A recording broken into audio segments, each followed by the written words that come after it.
That's that. Yeah.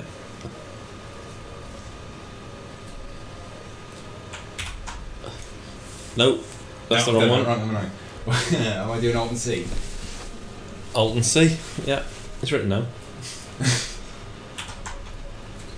That's it. Now we're in. That is literally it. Now we're live. So that'll happen in a minute. That'll kick on in a minute. Yeah. We need to get this going then. Well, we would do. However, what I now need to do is go to the live stream on YouTube and tweet the link out. Jesus Christus, I swear, this is getting harder every week. Look at all those people in though. Right. What are they doing here? Is this the bit where you normally wave at everyone This and is the bit introduce where them? I usually So I wave finally and got what I wanted, and I don't, individual. in typical me fashion, I want something until I've got it. Right, YouTube links up. You know the drill by now. If Please. This is the 7th episode now that we've done. It's much better over on YouTube because you can actually watch us play football, which is the whole point of this. So click that link, go watch us on YouTube. We can see when you are. There's someone now. I don't know who that is, so I can't introduce them. Good. But go over there. For the benefit of YouTube, there's only 2 of us this week. This is the FIFA Ramble. Oh yeah, who are you? This is the FIFA Ramble by the Calhoun Review. My name is Rory. And I'm Worm. Welcome. How's your week been? It's been really good. It's been Nice. positive. It's been... Football's back. Football is back. On the weekend, it's going to sound really bad, but as a middle-aged, I reckon I can safely say... No. Well, okay, nearing middle-aged. No, 45. Yeah, okay. I'm 32, so... father of 2 and husband, I cannot tell you the joy of being able to say, let me do the dishes, but I will do them at 3 o'clock. Is that what you do? Yeah, every week. I have Do 5 the live dishes? on. Yeah. And I do the dishes, clean the kitchen, and just do general and put any clean clothes away, and nothing that makes noise. So hoovering's out of the. This is like upstairs, downstairs. It is. Isn't That's it? what I like doing that because it means that I can listen to the full 3 o'clock kickoffs, everything. Is that what you do? That's incredible. Every week. I sit here and live stream. I will watch it. I Every live now and stream again. about 15 different games at once. It all stems from that Nikki used to work every Saturday. My wife used to work every Saturday, and I've never worked weekends really. So I'd have the kids. So we'd go out, we'd come back, and then I'm like, what are we doing now? Well, I have to do the dishes. You've Before got to your do mum gets it. home from work, and I got to put the clothes away. So it's 2 o'clock. Creature of habit. Let's watch some TV. Is that how that works? Yeah, that's that's how it excellent. Yeah, I just sit here and watch. I think I had 6 games on at once at one point. See, that's the life. But then that's yeah. I managed to watch more games than I thought I would. I watched Arsenal Leicester. Nice. I watched. Should we play some FIFA? Let's play some FIFA at the same time. I'm pressing back and I'm not Yeah. start. Oh, you're doing good there. There You're you doing go. well. I mean, it's brilliant. I pressed the wrong keys on the keyboard. Yeah. I can set up a live Periscope on Twitter, but I can't sign into FIFA. That's all right. I don't even think that you've signed. I think this is chaos. This chaos lays within. This is what happens. So, I suppose the plan is that we're going to do the Ooh, usual, we did but that time, Skinner's not here, so Is that just too between loud? us we're going to have to play a load. I'll turn it down. We can turn it down. Yeah, we're just going to just play the 2 of us. Skinner's not here. He is away in Snowdonia at the moment. He's on his way up to North Wales, Yeah, up he's to Ynys there, Môn. thereabouts. So he's not here this week. He's not, but we are, so you're stuck We with are. us. So we're probably going to be a little distracted because we've normally set it up that the third person does most of the speaking. Yeah. But everybody's going to be super relieved that it means that I will be able to do more talking. Just giving the people what they want. Christ. So I'm going to try my hardest to concentrate now. So Premier League was back. Friday night. He was back. Right. Friday Well, night they game. Kick it off though. Friday night game. I'm not in, like. That was just Friday night football, and I've been saying this for a long while because they do it in France and it's been a thing. Friday night football is just wonderful. It is really good. I know why they do it, and I know why they have traditionally not done it. But it's just it. Like, it is so good. 7:45 on a Friday night, just a Premier League game. And granted, the football was dreadful, but the entertainment was high. It's got to be. Very, very Do you know if the plan is? And I should have looked this up, like I say every week.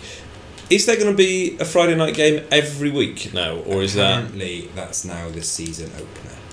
It may not be necessarily every single So it week. won't be every week, but they will always open on a Friday. I do not believe that there is a Friday game next week. Okay. If anyone knows that who's watching, you can let us know in the comments. But when I was looking at fixtures to decide which games to suggest to play this week, Of course. didn't see one. I do like the idea of it always opening the season, on a Friday. I think it's nice. Like we said last week, it's like the World Cup opener. You know? Yeah, well, I think we should do the Yeah. I'm at the FA now. There's an update. No, Yeah, I really do. I think the champion should play. I really do think the champion should it's play. a good idea that. I think it's nice. I think that'll be a nice little start to the season. But it was just you know what I'm like. I hate the transfer speculation and all of that nonsense, but to actually get some real purposeful it was nice to get football away from it back for a was bit. really, really lovely. It reminded me how much I absolutely detest the forced narrative that Sky and others, it's not just Sky, but and others force on the action. I've flippantly said it before. I talk to people in work, so I work in a science centre / kind of museum where this stereotypically a lot of the people aren't particularly interested in sport, which is absolutely fine. But what's really interesting is, so when I talk to them, and they just don't get football particularly, the hyper end. I always explain to them that it's essentially EastEnders for men. Yeah. And I know that that's sexist because there are plenty of men that watch EastEnders, but in terms of the way that football's gone now, it's so not about the sport itself. Loads of people I know, and some really good friends that probably couldn't name you, more than the three obvious players from Arsenal, etc. They support their team and they love the narrative that people are talking about. But yeah, it's essentially just a soap opera now, isn't it? There's the actual action takes up such little of people's time. But it was lovely to have the soap opera back. A bit of an omnibus on Saturday. Which is nice. Early morning Sunday football with sign language, which is pretty much what used to happen with Hollyoaks, wasn't it? Used to watch the Sunday omnibus with sign language. Love to see football with sign language. That'd be brilliant. Hey, there are some. Be the commentary, or would that also be anything picked up on the mic? Goodness me, that'd be incredible. There's some choice language, is what they say, don't they? Yeah, the Man United West Ham game, there was a bit of salty language. Lovely. Picked up. So you wanted to do a bit of a Prem roundup, didn't you? Yeah, I thought it'd be quite nice. So, we'll start with Arsenal Leicester then, because that's the only game that I'll remember for obvious reasons. So it was 23-22 to Arsenal in the end. It's the most Arsenal way to start a season, wasn't it? Well, except you won. It is exactly the same start to last season with the reverse. So to use footballing parlance, Arsenal won the odd goal in 7. Yeah, is what happened. It was such an entertaining game. The football was dreadful. The entertainment Especially was really good. Yeah, Olivier Giroud scoring a winner, and I just want to talk about Aaron Ramsey for about 10 seconds. If people aren't besotted with his first touch, can you recall his first touch to score his goal? Yes. Absolutely outrageous. Beautiful. On the half bunger, outside of his right boot, he decides to just take that first time. Oh, is he away? He's put that wide. Aaron Ramsey, who I'm still waiting for Man United to officially announce, because £5 million. It was on your website. It was on the website. I still haven't seen him in a United shirt, so yeah, couple of years. He'll Van Persie us. He'll leave to join your lot. Offside. Boo. So that was a start, and I really enjoyed that. I didn't actually. It fucking killed me, but it is what it is. Those sort of games age you. Yeah, they really do, and I look old already. For 24, I look old. You've had that hard life. I really have. I lived halfway up an incredibly steep hill. So next to football, I was going to say famous footballers. Well, now reasonably. Now, yeah, I'm in a parking dispute with a Cardiff City superstar. That's not true. I'm not in a parking dispute at all. I just wish he wouldn't park in front of my fucking house. Park right in front. Right in front. It's unnecessary. And you're only down the road from Colin Jackson. I am, yeah. Whose favourite curry is a lambuna, by the way. Hang on, that might not be a lambuna. Lamb sag, sorry. Does he live? That's his favourite. With, what's his name? Mark, the swimmer. Mark Foster? Yeah. I don't know together. Is that right? That's true. That is a fact. Wikipedia told me so. Okay. Former Olympian. Yeah. He's an excellent. They were. I think they are still an item. You sure? I'm 99%. Was there not a suggestion that? Hang on, this is turning into like Tatler. No, we're moving on. This is football. This is. We're going to talk about football. This is EastEnders for EastEnders fans. So Saturday games. Yeah. Right, remind me. All right, Liverpool, Watford. Right, well that was fucking wonderful, but that's just because I'm pathological in my dislike for Liverpool. You skinned that right in. He might not be here in presence, but he's here now. He's here in the way that they play in football. So Liverpool, Watford. Look at your mate. Sorry. What's this? It's not Thursday. Well done. You've taken your pills today, haven't you? This is the Jane Smalley observation round. I don't know. Did you ever get on Krypton Factor, Jane Smalley? The observation round would have been amazing. It's not Thursday. She thinks she's in the Aztec zone somewhere. It's lovely. It's not Thursday. No, it's Wednesday. Which is always technically was going to be the day that we did it. Technically, my wife goes dancing on a Thursday night. Does she really? So I'm never available Thursdays. It's only because it's school holidays and they don't do it in school holidays that it's been Thursday. And plus, we're busy people. No, I'm not a busy person. Let's be perfectly clear. There is nothing busy about me. So right, Saturday games, Liverpool, Watford. So that was 3-3, wasn't it? That was an offside, like 904th minute equaliser, which really pleased me. One of the best goals I've seen. It's absurd. What's his name? Absolutely absurd. The guy from the British Empire. Oh, that's alright. The guy from the British Empire? What's his name? Well, who scored their last goal? It was British.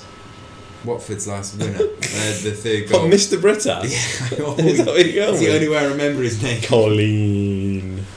That age, I tell you, that age. Well, okay, little baby Tom. That's the baby there, isn't it?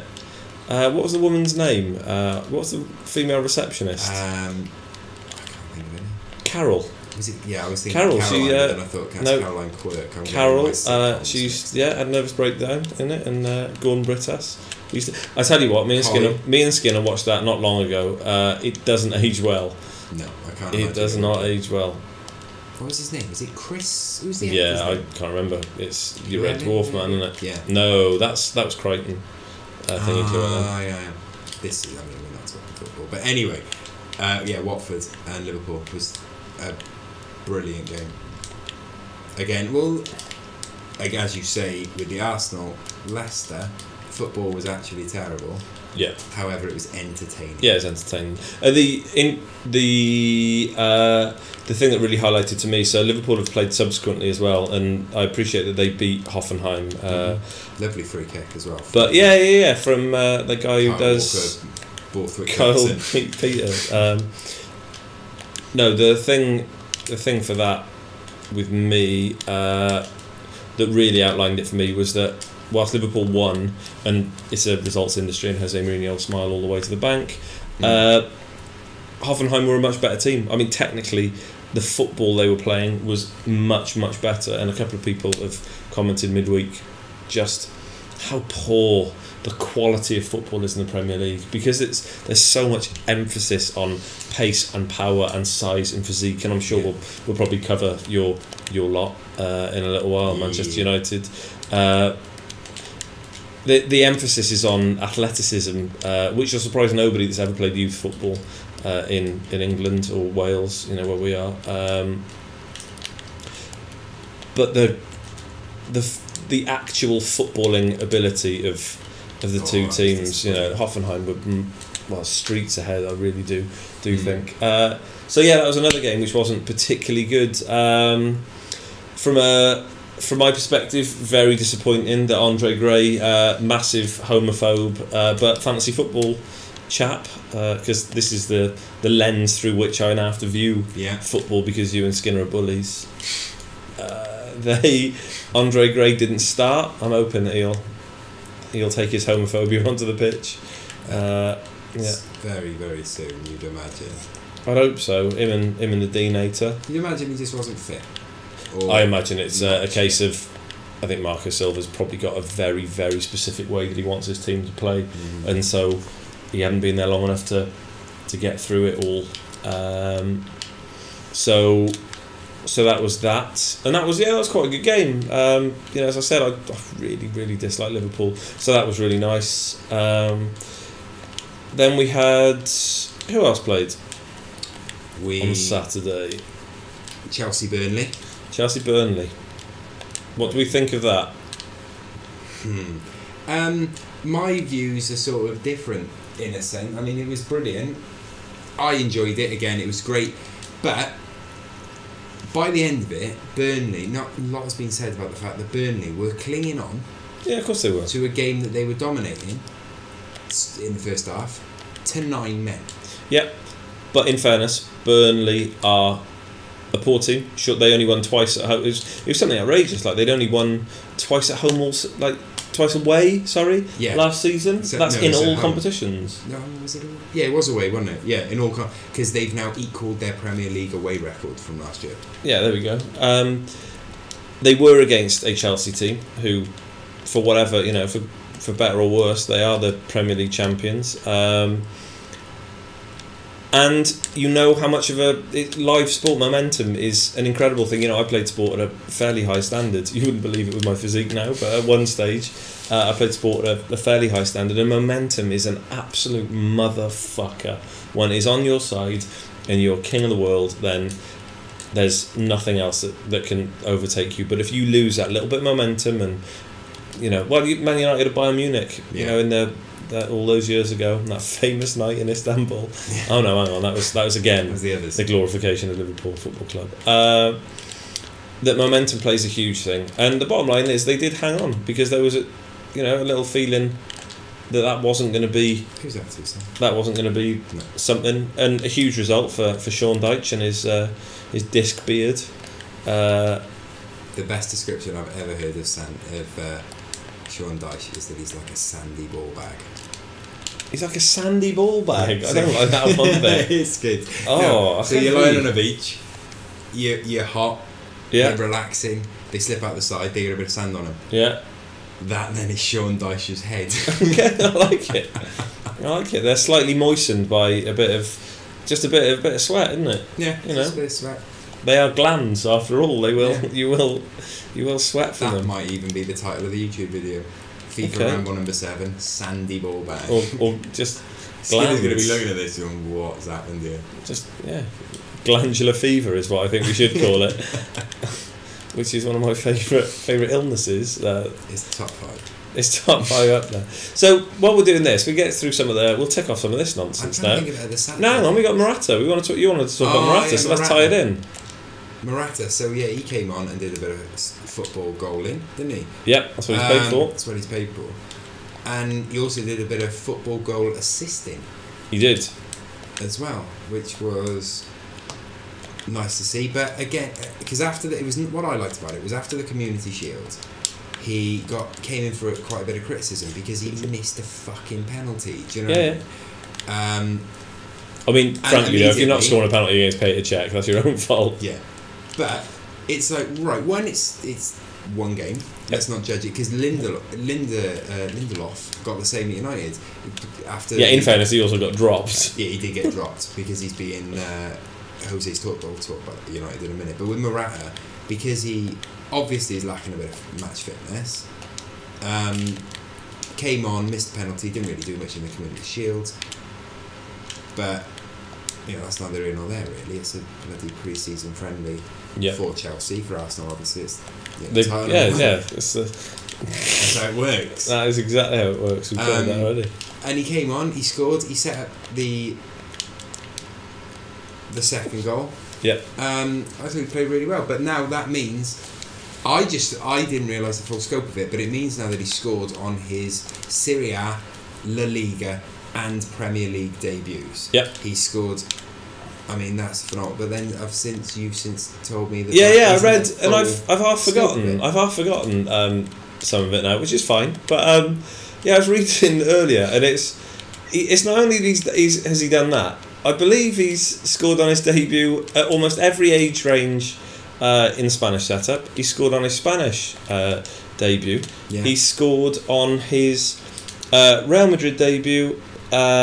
He scored on his Real Madrid Clásico debut. He scored in the Spanish Super Cup debut. He scored in his Champions League debut as well. Like, there is almost nothing. There is almost no game that he's played in his career that he hasn't scored on debut. And I imagine, looking at the teams he's played for and the circumstances in which he's played for those teams, you know, as an incredibly young player, is that he's probably not started most of those games. No. So not only is he scoring on his debut, he's scoring on his debut in 15 minutes, in 7 minutes, in... And how old is he? He's 23. Yeah, 23. I think he's 23 now. It's outrageous. He's such a good... You know what I did? I managed to reset... Well, you've already done... Oh, well, I was busy chatting because I thought you were going to take 20 minutes to get there. This is incredible. He is learning. This is actually like a chimp learning to use tools. This is it now. I've said. This is the equivalent of me going, so this square peg goes in the square hole. Exactly. Yeah. But yeah, it's an incredible stat, that. Oh, he's absolutely amazing. Absolutely amazing. He will have an exquisite season. He will score loads and loads of goals. Gylfi Sigurdsson? Don't even get me started on that just yet. I'll save that for Ron. So this is...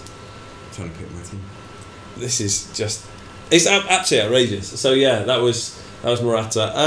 What other... Should we have a look at the... Have a look at the weekend fixtures. Yeah, do it. Should I have a look? Do it while you're doing that. What's really annoyed me this week is the fact that... What day are we? Why is it gone like that? You've lost it now. I can't go back. You can't go back. Right, I'm going to have to go to the BT. I used to use an app. Again, I mean, I used to use an app called 442's app called StatZone. You did. StatZone is now desperately searching for a sponsor. It's dead, isn't it? Well, it's not dead. It's on hiatus at the moment. And is it really? Is it just not connected to 442 anymore? It's not connected. So 442 have cancelled their sponsorship of the app, so it won't be available through that anymore.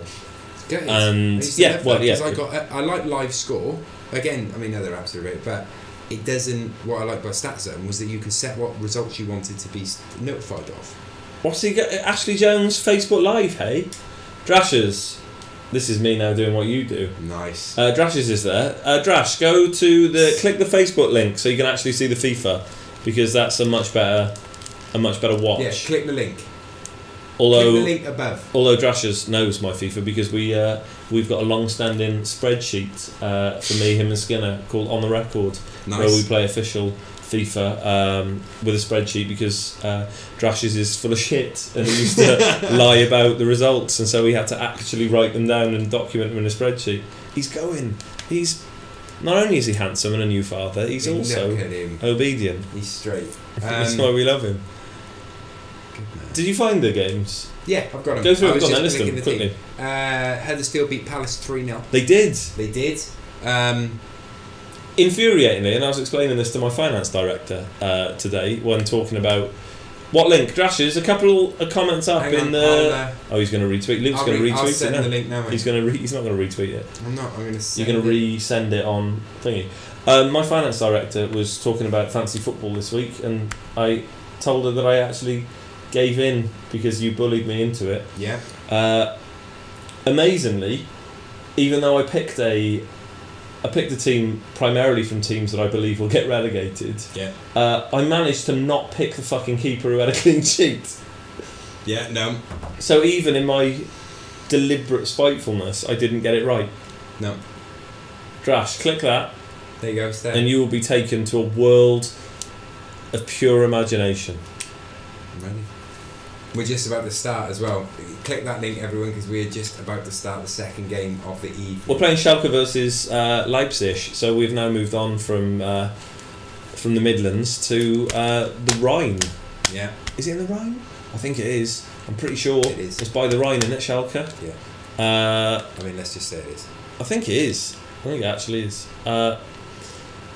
So Huddersfield, 3 points for a newly promoted team, 3 goals. Really good. That's absolutely excellent. You know, still convinced that they will go down, but an excellent start. Do you want to know the other scores? Yeah, I do want to. Yeah, let's do the other.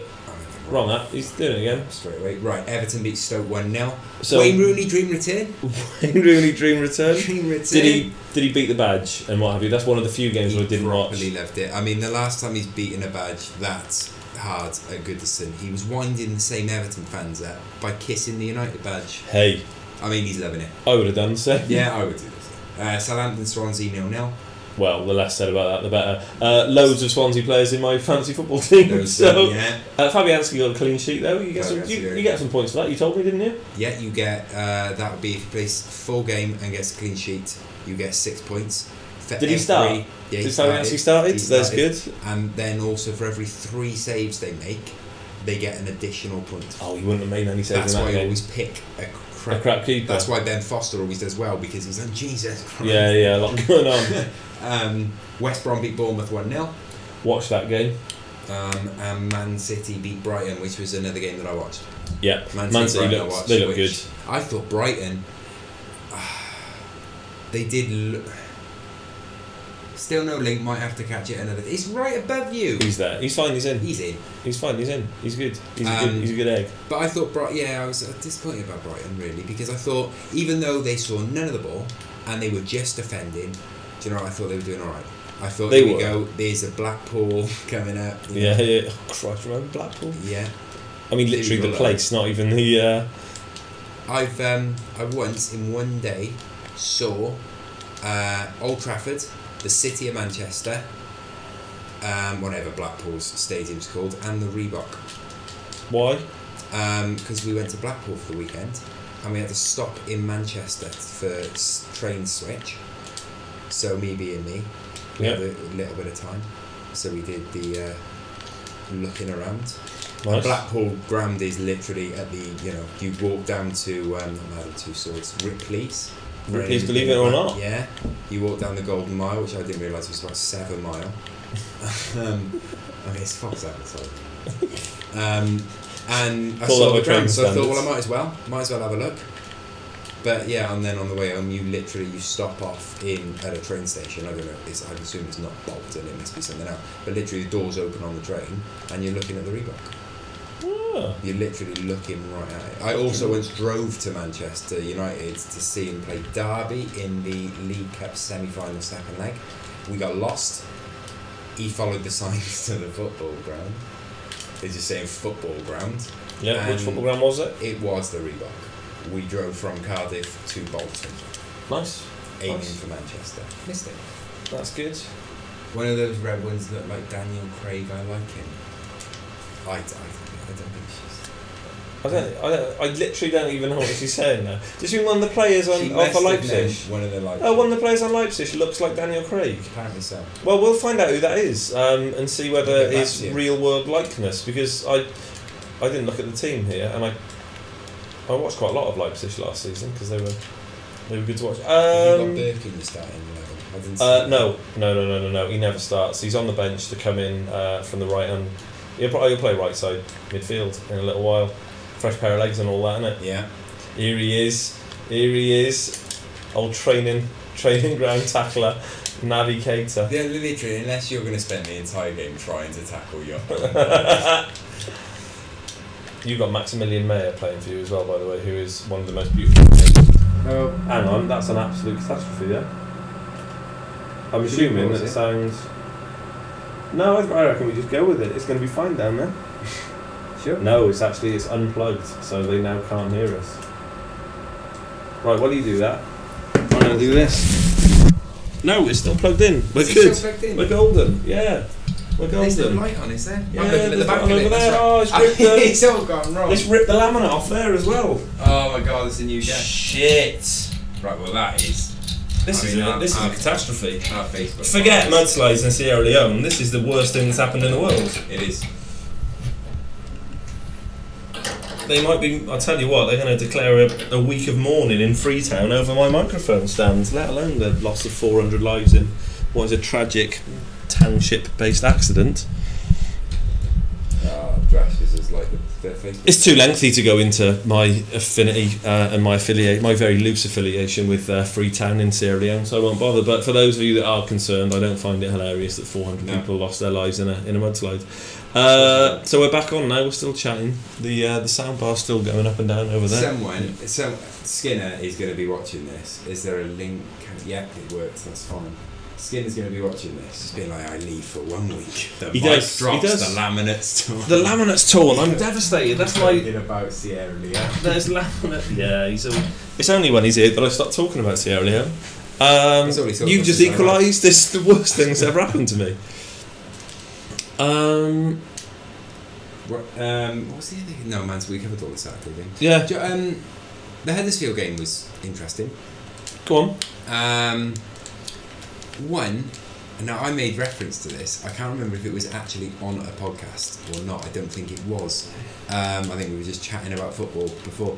But Tom Ince, remember I said he had a really, really, really good pre-season. Yeah. And some people were saying, got to stick him in your fantasy football team. Yeah. Da, da, da. He's had a good pre-season. If he carries that forward, blah blah blah. Well, he actually really had a good game. He had an alright game. He was unlucky not to get, something out of that game.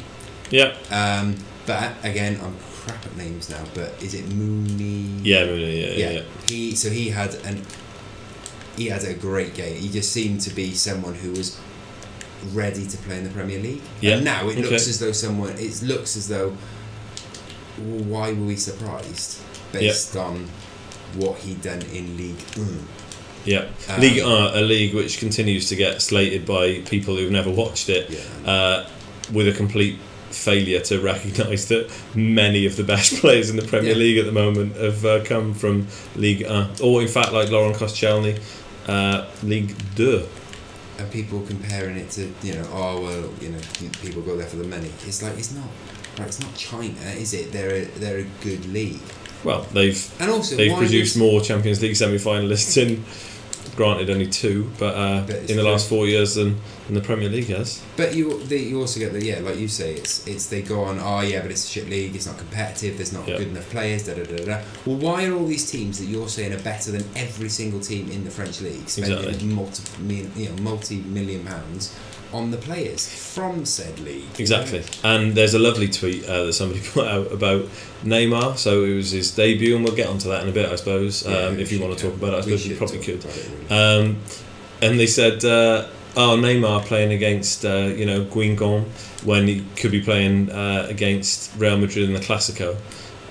Somebody tweeted that. So it's like, well, okay, well, what you've done there is created the ultimate straw man. You've also deliberately misunderstood the situation. But somebody tweet, hang on, is this Naby? Is he injured? I wonder whether Deme fucked him up. This is actual payback. I'm going to play Ollie Burke as well now. It's a hit. I think it might be a sniper from the stands. So they were talking. So they were criticising, essentially saying, so he's playing against Guingamp instead of playing against Real Madrid. So somebody just really nicely wrote above it. It's just like, because of course he wouldn't be playing against Leganés and Elche this season, etc. It's like to pretend that the Spanish league is any better. It's like there are some good teams in both. Yeah. And you get to go to both the leagues. You get to go to some really lovely places. But to suggest that France, like this French league, is just full of absolute jokers. It's like, right, well, it might be full of absolute jokers, but you know what? They're going to be playing for Arsenal, and they're going to be playing for Man City, and they're going to be playing for not Stoke because they haven't played for Inter Milan yet. But they'll play for Stoke at some point. It's absolute nonsense. Like to slag off the French league. It's like, let's talk about who the best players in the Premier League have been for a little while. Yeah. So I thought that was Cavani in it. Let's be honest. Well, I mean, that's just people who know far more about football than me, and that's right. Yeah, there are 2 people who know more about football than I do. Are very, very strong in their belief that PSG now have the most potent forward line. That front 3 is lethal. But then when you got behind them as well. Well, let's talk about PSG because we're not playing PSG because again, like we said from the beginning, we're not playing. We're going to hopefully not play the top teams because we try not to. People will do that anyway, and it's quite boring. We'll talk about Gylfi, I suppose. Now is it? Yeah. Well, because just on Mooney a bit. Oh yeah, sorry. What I was going to say was. His value. I mean, Huddersfield broke their transfer record to sign him, but I still believe it was about 20 million, maybe, if not less than that.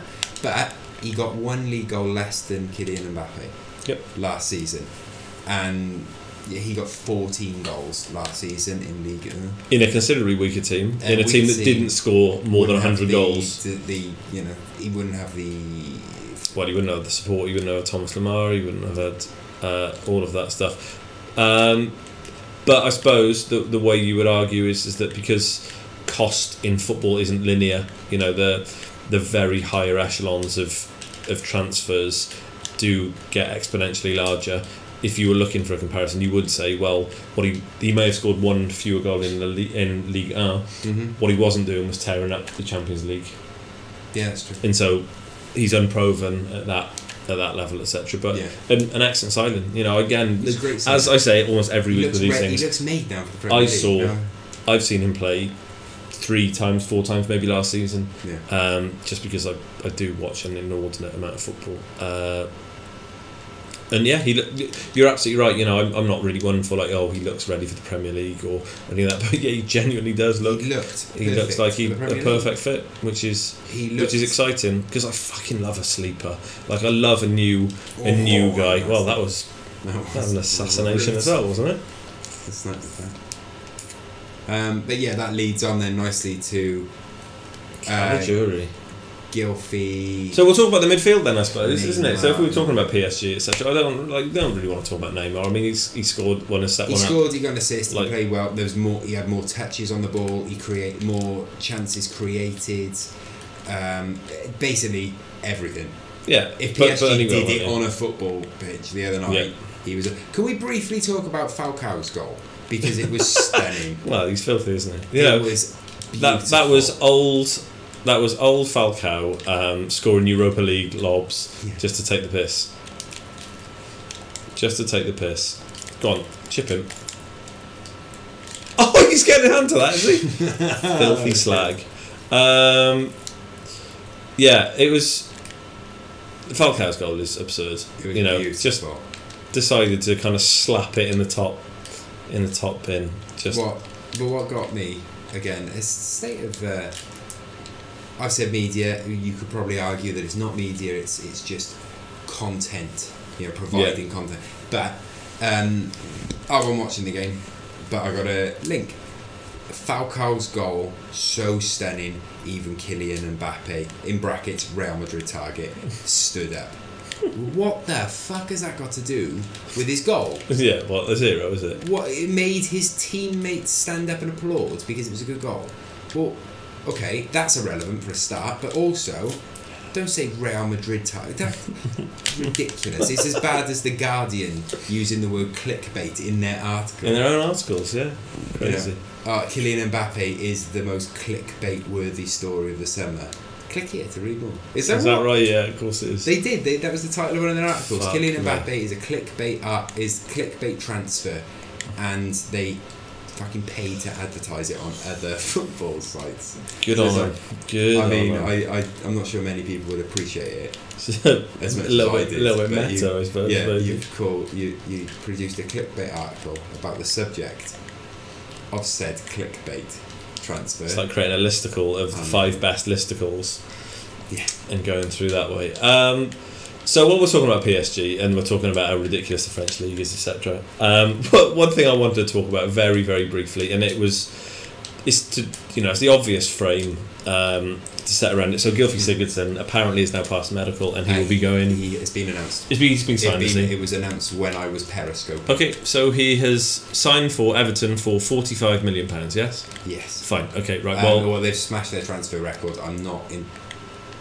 It didn't say because again, it just came up on my phone as I was doing the periscope. Yeah. Right. Well, we know that it will be 45, circa it'll be circa £50 million. We've covered it on previous rambles. My feelings on it, so I don't really want to talk any more about it. But I want to use that fee as a frame. So Gylfi Sigurdsson, as we know, is an apparent set piece specialist, which the stats do bear that out. But as I said in the last time, if he thinks he's getting a free kick or a corner off Wayne Rooney back at Everton, I don't think he's really don't really think he's thought about it while he's shooting with Ollie Burke here. Oh, yeah! I'm glad he scored. He's an Englishman in New York. That's not happening, so he's not getting any free kicks off Wayne Rooney. He's not using his set piece. And then Leighton Baines will have something to say. Well, exactly. There'll be a queue of people. So £50 million. Let's call that. Meanwhile, Juventus, the absolute kings of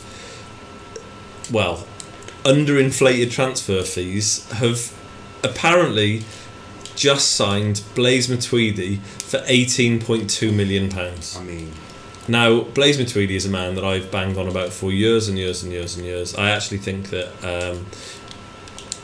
he would be incredible in the Premier League. I think that there are, and I know people laugh when Aaron Ramsey is a bit of a figure for criticism and stuff between a load of Arsenal fans, but in terms of his box-to-box ability, I think there are very, very few players in the world as good as Aaron Ramsey, particularly when he's fit and playing well. But Blaise Matuidi actually is that, and I just thought the Premier League would be crying out for him. So this is Blaise Matuidi, who plays for France, who were European Championship finalists last season.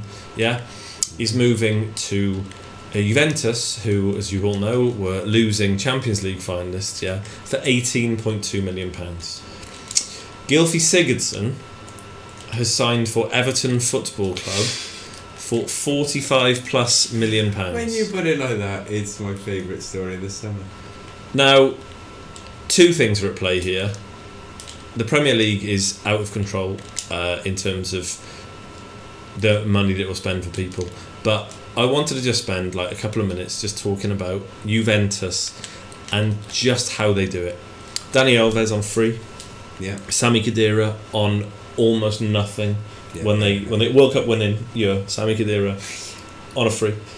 They had Alvaro Morata, cost them about, I don't know, 2 sherbet fountains and a stick of rock. When they got him, they got Diabala for a packet of Wrigley's chewing gum and a cheeky smile. They got Wojciech Szczesny. That was, but then Frazzles are incredibly expensive when you buy them in Italy. So that was good. Every day. Exactly. Well, his showerproof cigarettes. They are just absurd at buying talent, and I wrote a tweet about it earlier, that there are Juventus and Bayern Munich are they are the two best teams in the world at buying underpriced talent, and I don't know how they do it. When Manchester United ask for a quote for a player, the figures will be outrageous because they're Manchester United, etc. When Real Madrid do it, this is why. Kylian Mbappe will be 140 million, etc. When Bayern Munich want to buy, if Bayern Munich tried to buy Kylian Mbappe, I honestly reckon that they get him for about 30 million quid. Yeah, they really would, and I don't know how they do it. In a tweet earlier, I wrote that I believe I know how Juventus do it, and it's because they can guarantee Champions League football every year. They can guarantee that you will almost certainly win the league every year. And this is the slightly naughty tongue-in-cheek bit. They also guarantee that you'll play till you're 38 because they have their lab. Now read into that as you will, but they will also say to a player, we'll extend your career a little bit. Bayern Munich will do the same. They will say that we will guarantee you Champions League football, we will guarantee you an inordinate amount of trophies, etc. But they manage to secure talent at unprecedentedly low figures. As a frame, Gylfi Sigurdsson for £45 million to £50 million, or Blaise Matuidi for £18.2 million. I can't get it. I cannot get my head around it. Again, something relating to their lab, and it's just allegedly. Allegedly. Just alleged. This is ridiculously allegedly because it's Michele Ferrari, who was Lance Armstrong's doctor. He's been there, hasn't he? Apparently, he's working with the club doctors. Yep. He has for however long. Yeah. He's supplied their orange liquid is the term that somebody used. There's a strange orange liquid that they give you. I think that it's actually Tango. But then also, I'm of the opinion when it comes to strange orange liquids and things of that ilk. Yeah. That in boxing, it's incredibly dangerous and you should be banned for life. In mixed martial arts, it's incredibly dangerous. You should be banned for life because you're inflicting damage upon another person. Yep. In athletics, it should be encouraged. No. In athletics, it results in prolonged use whereby people die of catastrophic heart failure at 35. It's like at cycling when you have to set your alarm for 2 a.m. because all the EPO you've been plunging into the system has made your blood thicken. Or famously where the Belgian team had to have the equivalent of pacemakers on them, so when their heart rate dropped below, I think it was something like 40 BPM, that it woke them up and they got on bikes because their blood was so thick. Yeah. And joking aside, that is why one of the reasons why. But do you know what I mean? Again, I'm being facetious. Yeah. However, it just goes back to even if it's recreational drugs, are you telling me the hurdles would not be improved if they all smoked marijuana before it and then they? But that's not performance enhancing, is it? No, exactly. That's why it'd be better. Put a burger van at the end. Well, Colin Jackson Colin Jackson just used to imagine a lamb sarg at the end, and that's how he ran. Was it 1391? That's exactly how he did it. Yeah. I think it was 1391 for his hurdles world record, which stood for ever, for absolutely ever. It only got broken a couple of years ago, didn't it? It's absurd. That's 2 mentions for Colin Jackson. Colin Jackson, the Welsh legend. He's loving it. Does love a lamb sarg though. You can ask a friend called Neil Merritt. So let's go through. I suppose we really have rambled this week. It's been even worse than usual. Nah, it's been good. I've enjoyed it. Summer transfer window. Hang on. Go on. Before we go. Oh no, let's do some. Do you want to do summer transfer window or the next one? Do the next one because I know nothing about it. So you can. Because I need my phone for the next one. Because I saw it. Well, we're going to play the intro to this game, and we're going to do that. Now, if you watched last week, which to be honest, if you didn't, you're a fucking idiot. True. And I hate you. But we talked last week about Mata putting 1% of his salary to charity. We also talked about Southampton partnering with the Big Issue, and all these good causes which have. Now, this week I saw a story which I just thought was lovely. Go on then. Former Everton star David Unsworth is now head coach of their under-23 Everton squad. Lovely. Now, what they've done is all of them have raised money and donated money of their own. Okay. All the players and David Unsworth himself, but they've also raised additional funds, and they've bought a house. They've bought a 200. I read this yesterday. Yeah, they bought a £244,000 house, and what they're going to do is they are going to let 16 people between the ages of 16 and 23 stay there free, but it's for people they've fallen on hard times. Lovely. The way they've worded it is fallen on hard times or perhaps dropped out of the care system. The scheme is being run in conjunction with the club's official charity, Everton in the Community.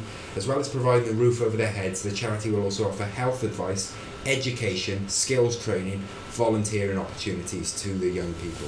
So they're literally saying, if you've fallen out of the care system, you're struggling with you can live here for free, and while you're living here for free, we'll give you free education, we'll give you free skills, and it's all off the backs of these young footballers. Amazing. Well, it's one of the best stories I read. It's easy to criticise, and we say this every time we do the good, this week's good news story, etc. And it really is easy to criticise, and especially for me, I am by nature incredibly cynical. None of this is an act. I fucking hate the world. It's a horrible place. I fucking hate humanity. But it's really lovely that they've taken upon themselves to to do that, and I can't commend them enough, really, and It's- particularly in Merseyside where they are, that will be particularly acute. Yeah. I imagine there will be, when they say hard times, I'm imagining that is, They're hard times. you know, they're not fucking around when they say that there will be. That's Destiny you know. Road's hard times. That's good lord. There's a reference I didn't imagine we were getting this evening. Not many So, you would get that, but Before we started talking, actually, tonight, I knew that there was a couple of things I wanted to talk about, but couldn't You remember remembered for the fucking life of me. Yeah, Go so for it, other then. good news stories then, yeah? Yeah. So Lewes FC, Lewes, yeah? From the South Downs, etc. Yeah, where Harry lives. Yeah. Did you read about them this week? Do you know No. what they've done? I may have them forgotten. Right, okay. So they have committed to pay their women's team Yeah. at exactly the same rate as their men's team. Superb. And the reason they're doing this, they've launched a significant campaign, and the whole thing is branded as Equality FC. And basically, what they wanted to say is that it's all well and good talking about equality and talking about it Yeah. if you're not going to practice it. Didn't really do. Yeah. And so they've been really clear and they're really open about it, and they've said that it is easier for them to do it than others because clearly the gap between the women's team and the men's team in terms of pay would have naturally been less anyway because they're not paying 200 grand a week, etc. But they've gone out of their way to say that we don't just believe in equality as a thing, we absolutely want to practice it. There's an article, it's probably in The Guardian or one of the, pinko left-wing papers, filthy commies, bloody McCarthyism, get that back if you ask me. It may actually, joking aside, that might fucking happen next week. So, Yeah.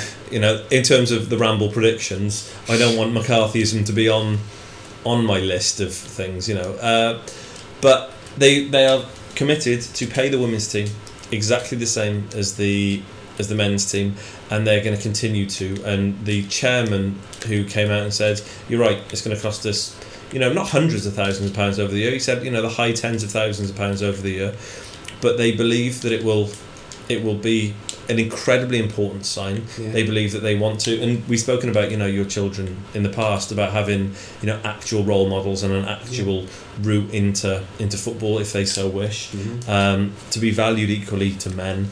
And they just said that as a club we are absolutely committed to doing that. And then the article went on really interestingly and was just talking about in terms of an investment, and the chairman was fairly candid about this as well. And he was saying that you're not going to get into the high end men's football because the investment there is hundreds of millions / billions now. He said in terms of and they got the chair of the FA, who I again cannot remember who the fuck it is now.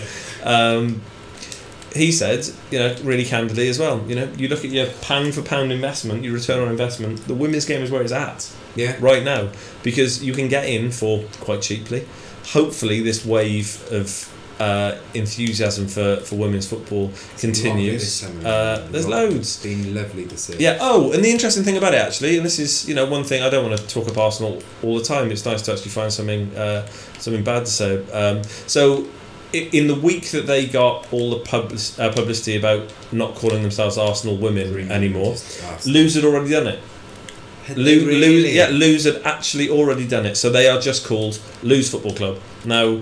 In terms of all the other stuff, for all intents and purposes, they are exactly the same. They just happen to be women that are playing the game, and so they are properly trailblazing.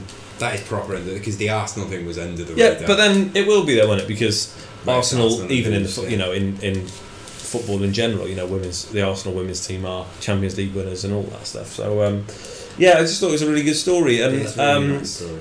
We said every week and we don't do it. It's actually really poor. What we should be doing is getting the links together and sending this stuff out. What I'll try and do is I'll try and remind you to dig out that article. I'm pretty sure it was on The Guardian or The Independent or something.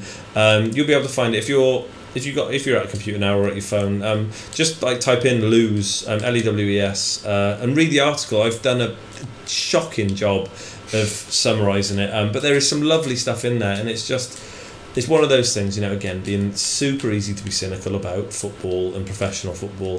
It's just one of those stories that Yeah, that was really just like, fuck. Yeah, it isn't all bad, and it isn't all Neymar going for £200 million or Gylfi Sigurdsson £50 million. £50 million. Goodness me, how many nurses is that? What's nice now? No, that's not a fair comparison at all. What's nice now is that it's. I don't know how many football clubs watch this. I doubt many, but what this? Yeah, fuck off. Two people from what they need Coronation. to do now is that we've now had 2 weeks where we've had some, our little sort of nice little corner. A good news corner. A good news corner. Mother Goose corner. It's been nice. We've had some. Look at how good. All those people who criticise football, millionaire footballers, but. Raheem Sterling had the cheek to have a toilet and a sink in his house. Jesus, they don't live in the real world. Bobby Moore wouldn't have that. These people, no, Bobby Moore would be outside cleaning his. He was out down in his long. He used to take his ablutions in the long drop. Bobby Moore did, and that's what won him 18 World Cups. He did. Yeah. We haven't talked about Sunday. I was going to move on to something else then. We can talk about that if you want now, because I finished my bit now. I mean, that wasn't even on the list. Briefly then, because we're talking about women's football, we're going to talk very little about this because I haven't really thought about it a great deal, but I thought it was just madness the way that it's worked out. England under 19, youth team, because it's under 19s, let's call it. They are currently in the under 19 European Championships. They got beaten 1-0 by France the other day, as England ladies apparently do a lot. France are a fucking good women's football team. Yeah, at all levels by the looks of it. But they got beaten by France 1-0. Now, so they were knocked out at the quarter-final stage. France are now playing Germany, I believe, in the semi-final. But the article I read, because I was like, we like promoting women's football and equality and so on and so forth. So I thought, right, that's a good story. They then said, but if they win on Thursday night, they qualify for the under-20s World Cup. And I was like, what? How does that work? Madness. Well, the answer to that is I don't know. I didn't even know it was a thing until you brought it up. That's the thing, that they were, they're out of the under-19 Euros now. But if they win on Thursday night, they win their game, they qualify for the under-20s World Cup, which is happening next summer. I was like, what sort of tournament is this? I mean, that is bonkers, but then to be fair, and it's easy to take the piss, but athletics does something similarly, where you can have your national championships, where you also qualify for various events. You've got the Europa League, I guess, in the Champions League. If you finish third, you drop in, so there could become a time where third and fourth are playing, and the winner will, they're like, maybe we're going to be out of the Champions League regardless, but if we win this game, we go into the Europa League. So it puts a little bit of. I think that's quite nice, and presumably it's the same group of players then, because next year they will still qualify for the 20s. Same group. So yeah, it was good. Again, I don't know how many qualifying matches there were prior to the quarters. No, it'll be interesting to see though, because we'll try and keep a track on it all. As we said from the beginning, we'll have a look in a minute. At half time, I'll see if because they should have kicked off now. Because it's about 8:30 now. No, it'll be later than that. Considerably later than that, I'd say. Is it? It's past 9. Past 9. Whoa. Past 9 already. We've been banging on for fucking an hour already. I haven't even had my cocoa. You have your Ovaltine, or whatever it is. What else do you want to chat about? Because again, we're kind of just drifting here, aren't we? It's relaxed. Skinner's not here. Oppressive Alexander Skinner. Well, the thing is Skinner's not there going, like, while we're in the middle of making a point about something, telling us let's move on. To be fair, he's very clock savvy though, to be fair. This is going to go on for about 15 hours if he's not here. It's going to be like a Wagner opera. It'll be Worm's Ring Cycle. Not like that. Well, that would have been lovely if I'd have gone in there. I'd been happy with that. You would have been. What do you want to talk about now then? While it's half time, let's have a look at this England game that's going on now. Let's see if I'm going to take a sip of my green tea. Oh, do you know what? I need some more, but we haven't got any more. I'm gutted. Right, do you want to have Have you drunk it all? You've actually drunk it all? No, there's some more for you. I left enough. You left a dram for me. You're a gentleman. I had 1.5, so I left some for you. No, well, I've got 1.5 myself. That is beautifully done. Do you want some Champions League qualification updates? Do it. Right, Celtic winning 2-0? 3-0. Against Astana, yeah? Yeah, so Scott Sinclair's got his second of the game. Sevilla and Istanbul Basakia. Yep. Basakia, yeah. 1-1. What's the first leg score? I don't know. So I don't know. You got the aggregate score on there? It must be. No. Are these the first legs? Yeah. They're not, no. Right, Don't believe so. Napoli are being beaten Nice 1-0. Olympiacos and Rijeka. Yep. Not the artist. 1-1. And Beersheva I'm going with there. Oh no, mate, do you know, it is the first leg. I'm sure it's the first leg. It is the first leg because Liverpool played their first leg against Hoffenheim. I was just thinking because Celtic played last week as well. Yeah. But that was their second leg of the round previous. Well, Hapoel Beersheva are beating Maribor 2-1. Okay. A minute. So nothing particularly surprising there except the Sevilla score, really, because you'd imagine Sevilla had... Portsmouth are currently playing the Fulham Academy. Are they really? Yeah, and they're beating them 3-2. Okay.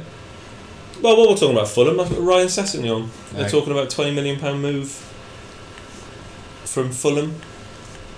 He's an excellent player, but that's just, again, do you want Ryan Sessegnon, a promising young talent from Fulham, or do you want Blaise Matuidi?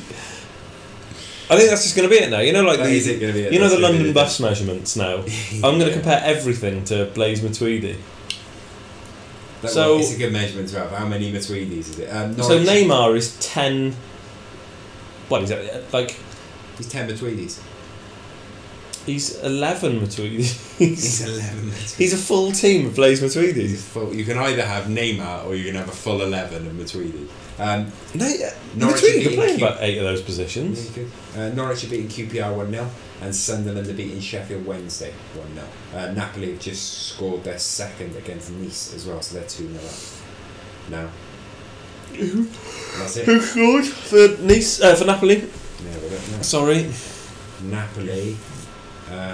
Dries Mertens and Jorginho, the guy who I desperately wanted Arsenal to replace Santi Cazorla. Now that's interesting because unconditional child love, amazing. I got child love and Skinner. I thought, I got text under there from. Doesn't get better than that. From a daughter. That's it. I mean, that's the two most beautiful people in the world. Yeah, that is beautiful. So Napoli beat. Well, we'll talk about that. The Italian Super Cup. Yeah, that was on the weekend. That was an absurd game of football. 2-0. Did you watch any of it? No, I've only seen the highlights. So Napoli 2-0 up, cruising, comfortable. De Laurentiis going absolutely crazy. They're bonkers chairman. He is mental. He's off. Then 2-2. Dybala doing Dybala-y stuff really with his new number as well. He's changed number this season. If he's 99 now. I don't think he is. I think he's 10. Did he not change to... Yeah, he did. He changed to 10, did he not? 10 after... they offered him 10 anyway. I remember reading it. They offered him 10 and he said he wasn't ready for it. This was like before last season. He's bloody ready now. He's ready now. So he scored. And then Romelu Lukaku's brother, desperate to not be overshadowed, decided to absolutely Gareth Bale it down the left wing. Yeah. Beat two men beautifully with pace and power. A really lovely cutback, and Napoli scored like a 93rd, 94th minute winner, which is nice. Which is lovely. Yeah, and completely unexpected, to be honest, because that's. Whilst the Charity Shield doesn't actually mean anything, the Community Shield, sorry, the Super Coppers abroad mean quite a lot actually. They in Germany, their classic Super Copper or whatever they called it now. That was pretty big. You got El Clasico and stuff. It's so that was cool beans. So we'll have a little. I do like Napoli. They're a good football team. They are a nice side. Arsenal linked with Lukaku a little while ago, as well as potential left back replacement. Get in, yeah. Got to criticise the man on the line there. I jumped. I mean, you can't do anything. He's like, what's it, salmon? More like a brown trout. I was going to go carp, but yeah. Well, no, he's a roach. He doesn't even jump to this goal. Yeah, Papa Roach. That's how bad that was. That's a band. Here we go. Isn't it? It is a band. It is. Look, he's behind the line. Oh, Stephen Nzonzi as well. This is the header. The Nzonzi, mate. He doesn't play for Villa anymore. Rumours that he's still getting their team right now. We'll talk about them in a bit. Can't wait. So Stephen Nzonzi, talking about him moving to the Premier League as well again. He's played for a few of them though, and he's played Stoke. He played for Blackburn. He played for Stoke. Villa. He played for. Maybe he did play for Villa actually. Now you've said that. Played for Sevilla, obviously. Was he in the Venky's advert? And yeah, well, I don't know, but he was certainly chicken on the line. Hey, he was chlorinated chicken, is what we're going to call him there. Right, so we've done that. Oh, offside. That was a lovely little step up there. Fuck you. What else we got? Let's talk about Johnny Evans. Johnny Evans. So that's kind of developed just as I was poorly setting up the mic stand. Yeah, as I was walking over, I saw the link. I literally left my house. I thought I'd tweet a link out now, and then it comes up that apparently they've been in advanced talks for a while. Yeah.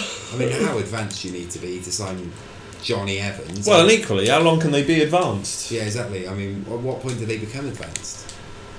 What's after advanced? Expert. I don't know. Presumably, they become advanced when. Talks, It becomes advanced talks when a newspaper requires to publish exactly the same article, but refresh it for more clicks. Presumably, yeah. Yeah. So it works. I'm chip hungry now. I'm chip hungry. I feel the urge to tidy the top of the wardrobe. She's kicking off now. I'm warning you, James Smalley. You come anywhere near the top of that, and I will have your. Well, I'll have your hide as a purse. I promise you. The wardrobe isn't actually untidy at all. The wardrobe is completely covered in accoutrement of old computer consoles which can't fit underneath my desk here. You can't see it, but beneath here you've got 2 PlayStation 3s, a PlayStation 4, Nintendo Switch, a Nintendo Wii, a Nintendo Wii U, an Xbox One. Up here you've got an Xbox 360, a PlayStation 2, a PlayStation 1, a GameCube.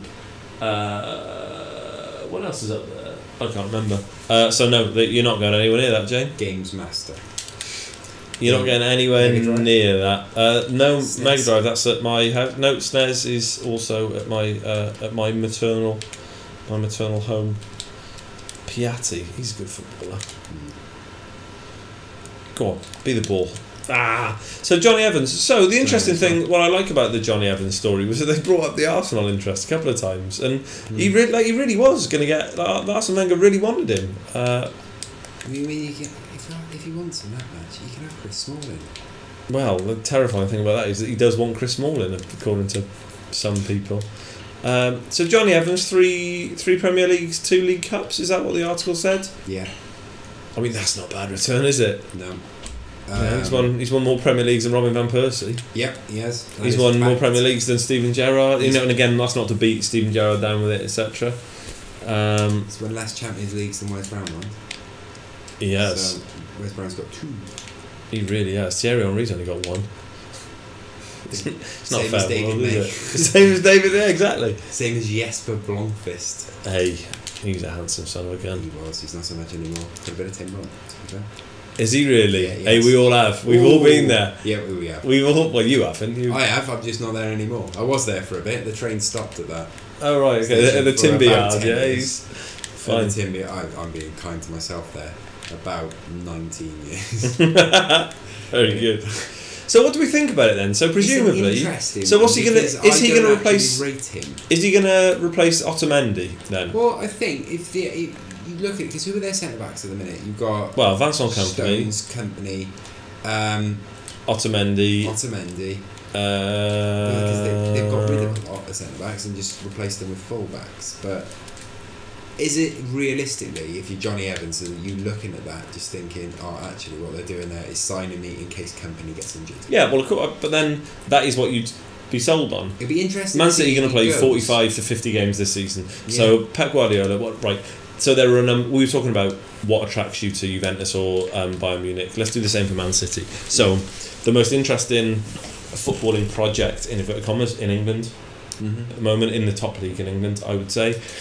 The training complex and all of that is going to be absurd. His wages will go through the roof. He will get to work with Pep Guardiola for at least a season. He'll be training with some... Not that he's not trained with good players before, but I imagine those training sessions will be fun as a centre-back. He'll probably get 15-20 games. About that. He'll play in the Champions League, because he just will. They'll play against fucking Bern or something in the... Well, they're going to get at least one where he'll play. And why would you not? No, you would. The only difference is it... Well, that was an absolute clusterfuck, that was. Good lord. But the United background... So apparently a Man United fan, but the point I would make is, and we know the way that... He's not born and bred, he's Irish. Well, that's as good as in Manchester. Right. Modern football, there is no way that talks have got advanced without Johnny Evans making it patently clear that he wants to join. That doesn't happen anymore. Not everybody's Liverpool, Virgil van Dijk, etc., and Naby Keita, but nobody's putting a bid in for a player that they don't know wants to join them. Yeah, that's true. So presumably he wants to move, and you just fucking would. So the two interesting things the article said. It said a lot of things, but it was BBC. So the one was they highlighted the fact that he was fast. Is Johnny Evans fast? No, I remember. Not unless he's got faster as his age. He certainly was not fast. Benjamin at United. Button. Yeah, Jensen Button more than Benjamin Button, I suppose. Like he actually got faster as he got older. He's faster. So they said he's fast, and then the other one they said that he still lives in Manchester. Now my British geography full stop's not great, but Manchester's not that close to West Bromwich, presumably, is it? No, he's making a hell of a commute. I mean, that's M5, M6, isn't it? Spaghetti junction. Right, AA route finder. I've done the trip out. You go through Hereford. You come out by. You go through Hereford. Hereford's a lovely place, past the Army Barracks. Come out by Cadbury. Oh, do you? And West Midlands Ferry Park. Up by Bourneville. Oh, lovely.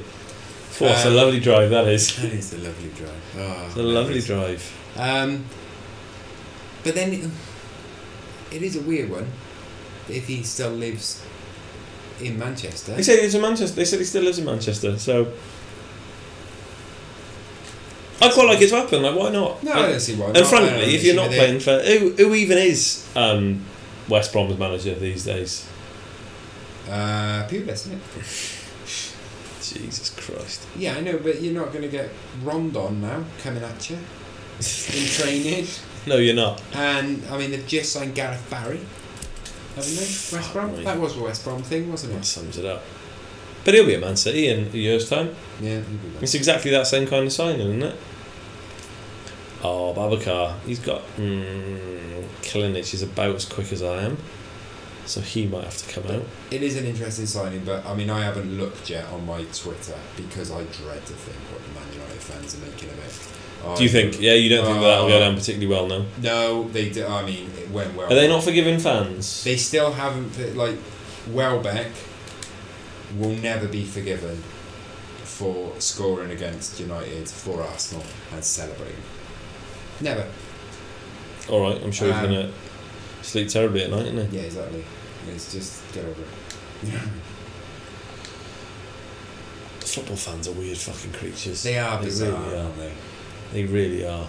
It's like this thing of not celebrating against your former. Now Tim Stillman, a guy who I talk about every single week, Tim Stillman talks about the non-celebration celebration. If you're not going to celebrate, don't celebrate, yeah? But what players are now doing is doing this. And making a patent celebration of not celebrating. Yeah. And it's not the same thing. It's not the same thing. Can we talk about Lacazette's celebration?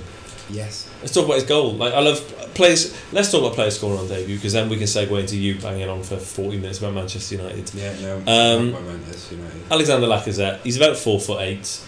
you talk about players that look built for the Premier League. He looks physically ready. He's a stocky motherfucker. He's incredibly quick. Thierry Henry apparently, and I don't watch Monday Night Football, I couldn't imagine anything worse. Apparently they did some very interesting analysis about Granit Xhaka not quite getting Lacazette's moves just yet, and Ozil not quite getting Lacazette's moves down balls through into the channel, because we haven't played those balls for a number of years, and I'm assuming we just don't do that in training. Obviously we Arsenal, that doesn't happen in training, but he looks ready for the Premier League. His header was beautiful, a really fucking lovely finish, and then just his cool Henry-esque, laconic, Gallic celebration was just lovely. I quite enjoyed it. So yeah, I like that. Other good debuts then? You got any that spring to mind for you? In general? Club debuts? Yeah, any club debuts that spring to mind right now, over the weekend? Anyone springs to mind? Oh, who could we talk about? Lukaku had a very, very... Who? Yeah, Lukaku. Who's that? And Matic. I mean, they both, interestingly, had... Right, Matic had a bang average game. I'm putting this in context, that it absolutely deserves. Matic played okay. He wasn't the saviour of Manchester United. Matic played made out. Okay. He played okay, he's fine. He was alright. He had almost nothing to do. Do you know, I think the thing with that, because I did think, oh right, they're making a lot of this.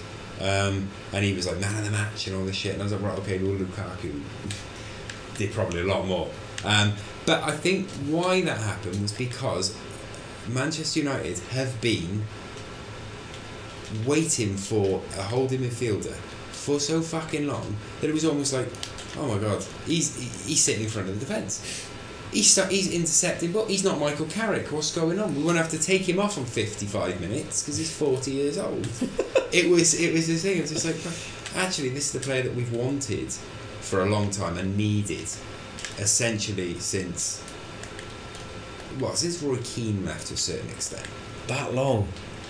We signed Carrick, and what a tackle! Thanks very much. Good. It was we signed Carrick, and he did play a different role, but he was essential. However, we didn't then follow that up with getting anyone else. Okay. That was it. It was always signed Michael Carrick. Well, yeah, I know, but he can't play every week. We tried to get someone else, in Hargreaves, and that didn't work. So I just think it was excitement. I think they were like, oh my god, he's breaking up play. He's breaking up play and passing it out wide. Yeah, fine. Like he was all right. Like, I'm just not getting. Matic was all right. There was a reason he. Yeah. Oh, anyway, I don't want to piss on your bonfire, because clearly it's nice for Manchester United fans that you felt good. Yeah, and the sort of player that we need, which we haven't had for a while. Yeah. What did you think of Lukaku then?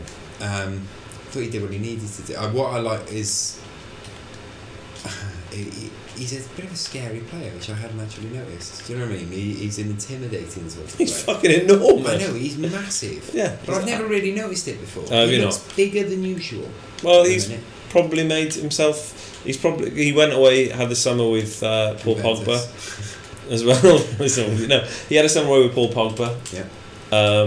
Presumably, the transfer, as we said earlier, the transfer was going to happen for months, so we knew it was going to happen. Yeah. So presumably he was already physically profiled by Jose and told what he needs to do and what have you. So he's a big footballer. Big, and when I can't remember who it was that he broke past, but it was on the left wing. So whoever was playing right back for West Ham, was it? I'm trying to think of their signings. Was that Morata?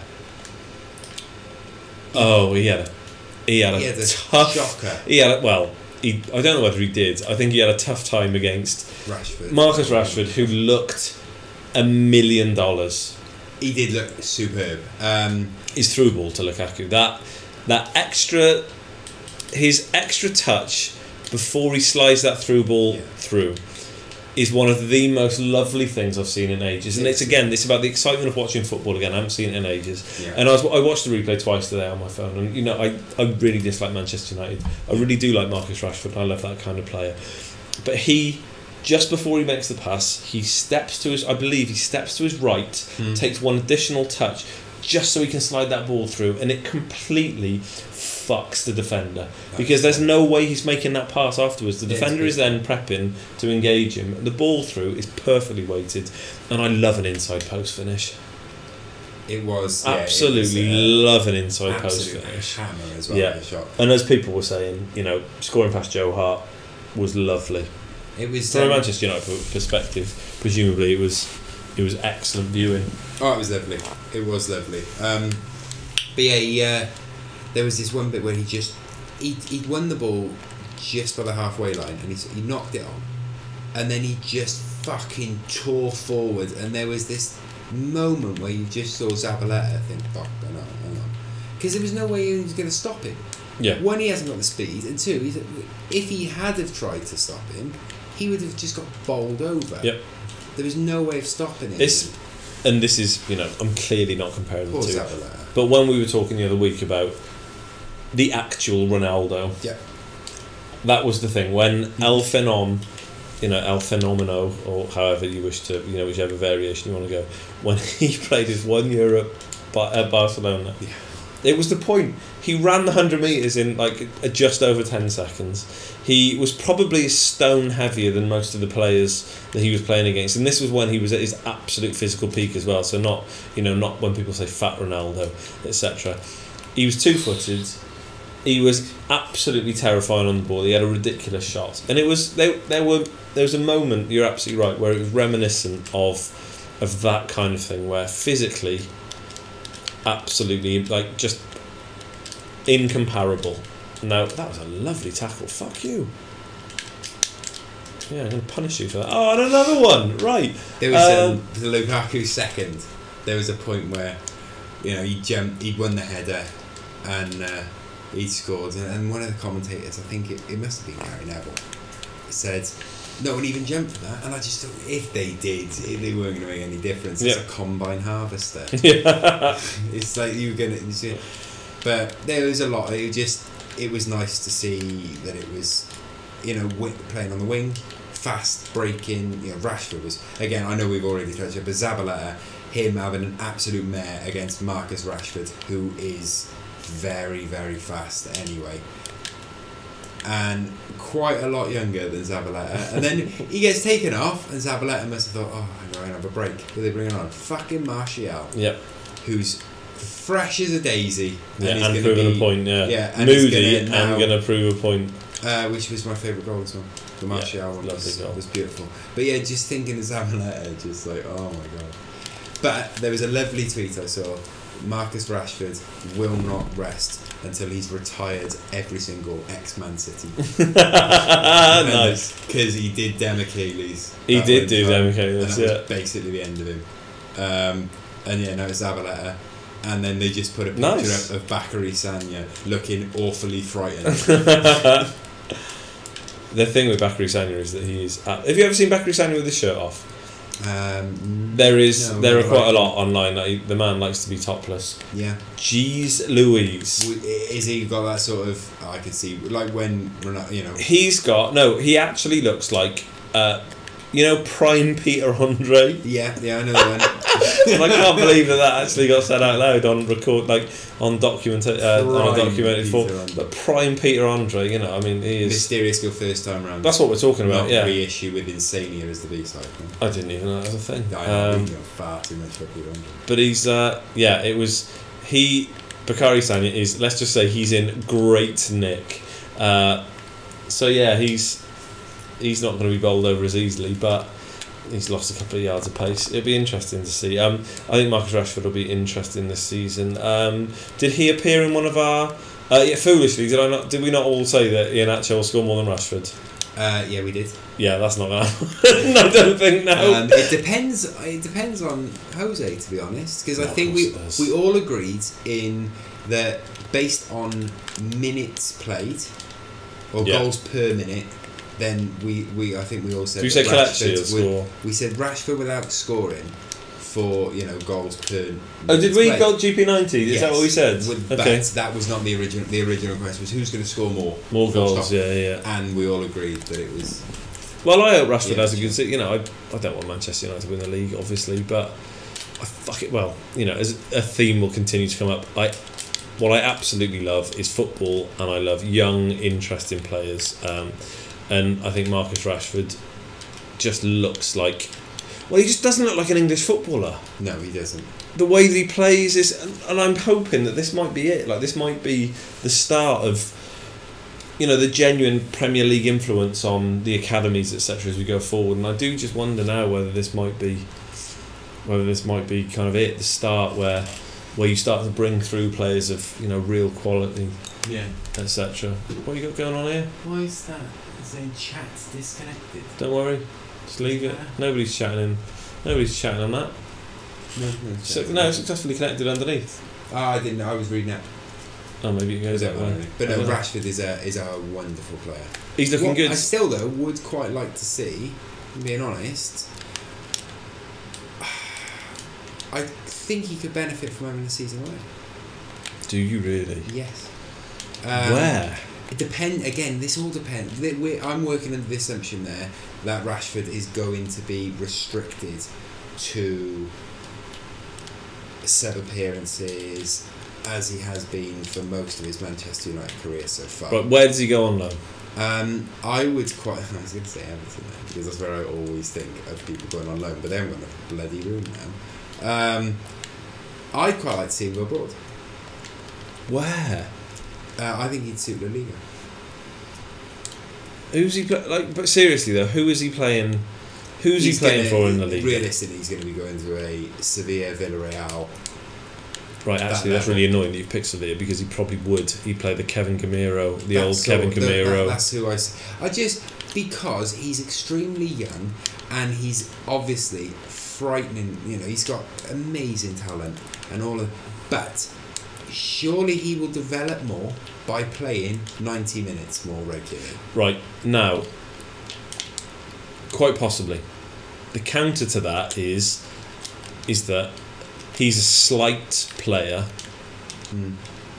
and Premier League minutes are going to be fewer Premier League minutes are more important than many La Liga minutes. Let's just, you know, spitball and what have you, because, and this is, you know, not that nonsense where the Premier League defenders are all big and burly and there are none in La Liga. Like, clearly Godin, Pepe, Ramos, like there are Mustachio, there are a load of fucking massive defenders in the Liga, but the game is refereed differently, the impetus is slightly different, but I don't know, he's just quality. I think Man United are going to play a load of games again this season. He'll get enough minutes. I think that Lingard, and you'll know more about this than I will, for God's sake, but Lingard, Martial, and Rashford, like, that's a terrifying front three on his own. We've also, but I mean, I would like to,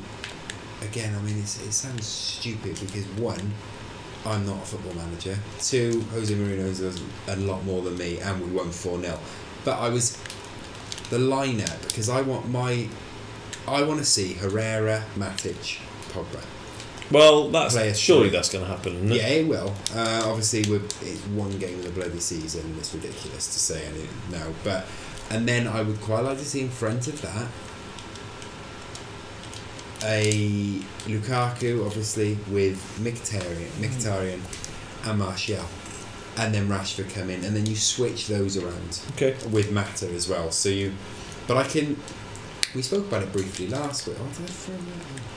We spoke about it briefly last week in that apparently Mourinho starts Mata and plays him, and then brings on he likes to keep Martial and Rashford on the bench for the 60th, 70th minute when the defenders are tired, and then brings Mata off.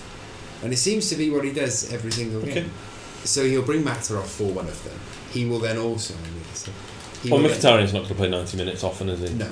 Mata won't play 90 minutes. So essentially you're changing the front, the three, if we're playing what we did on the weekend, which seems to be an attacking three behind Lukaku. Yeah.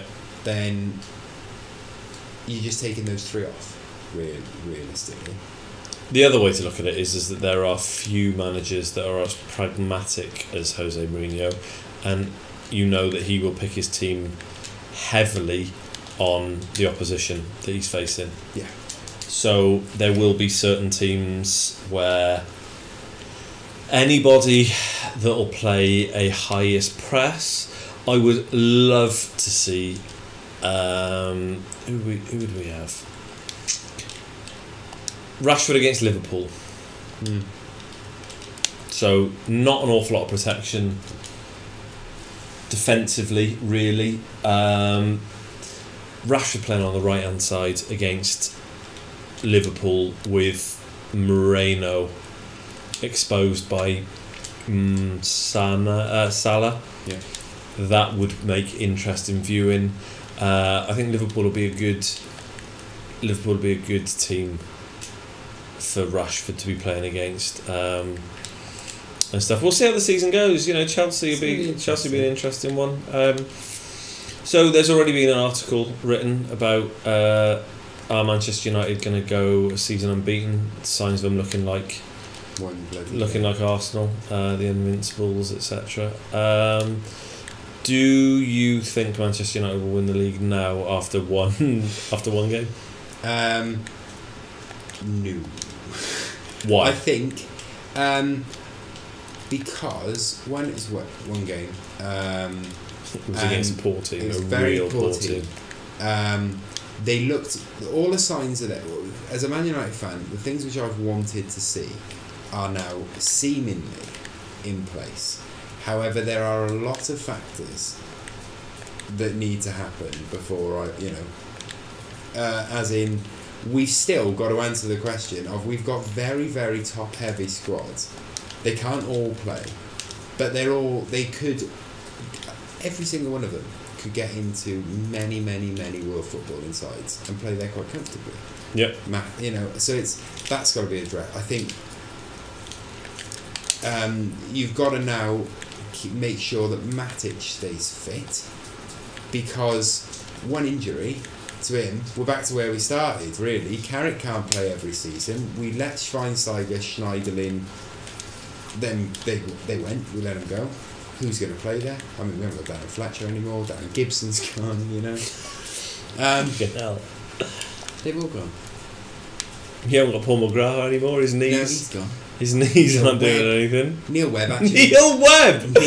Fuck me. Neil Webb, I know where Neil Webb works, if I want to know. Keep that quiet. He deserves his privacy. A player of that magnitude deserves his privacy. He works for a company that distribute pharmauticals just outside, in Reading? He plays for Juventus. No, allegedly. Allegedly. But no, I just think it's far too early to tell. But Lukaku, what I like, working with Alberto Salazar and allegedly Mo Farah. He's on a completely unrelated topic, Usain Bolt is going to be playing at Old Trafford soon for a Manchester United Legends team. Couldn't give a monkey's fucking left. As long as he can nipple. prove his fitness, that's genuinely what it said. As long as he can prove his fitness by September 2nd, he's playing with fucking David May. Is he really? Do you know what I mean? Prove his fitness. How many Champions Leagues has Usain Bolt got though? Yeah, no. David May's got a couple. But yeah, what I am more confident about now, I think. So we could win it. I think it's quite possible that we could win it. But what I am more confident about now is top four. Yeah.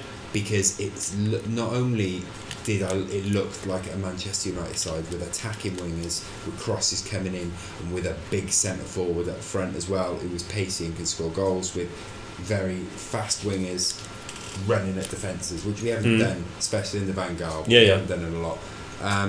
But it also looked like a Mourinho side. Did it? Yeah. What Mourinho side? It very much reminds. You mean physically? It looks like. It looks like a team. It doesn't look like that he looked like Chelsea, but it looks like a team that he has now moulded how he wants. Okay. I can't find. Where am I going? It's because that Olympic. I'm going Lyon. Yeah. It looked like a side that he can sort of now amazing. Basket. What a kid. That he would now be like, right, this is my side now. and he's got his striker, which he builds on. And I think he's got his. If you're looking at, he's got his Carvalho. He's got his Terry.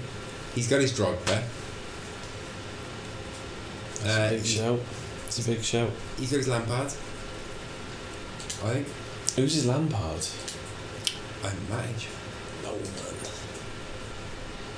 Who's his big English voice in the dressing room that everybody gets? So who are his Frank Lampard and John Terry's? Who are his? See, because that's what Jose Mourinho's always had. So he had the lesser Milito, he had Maicon, and he had Zanetti as his big characters at Inter.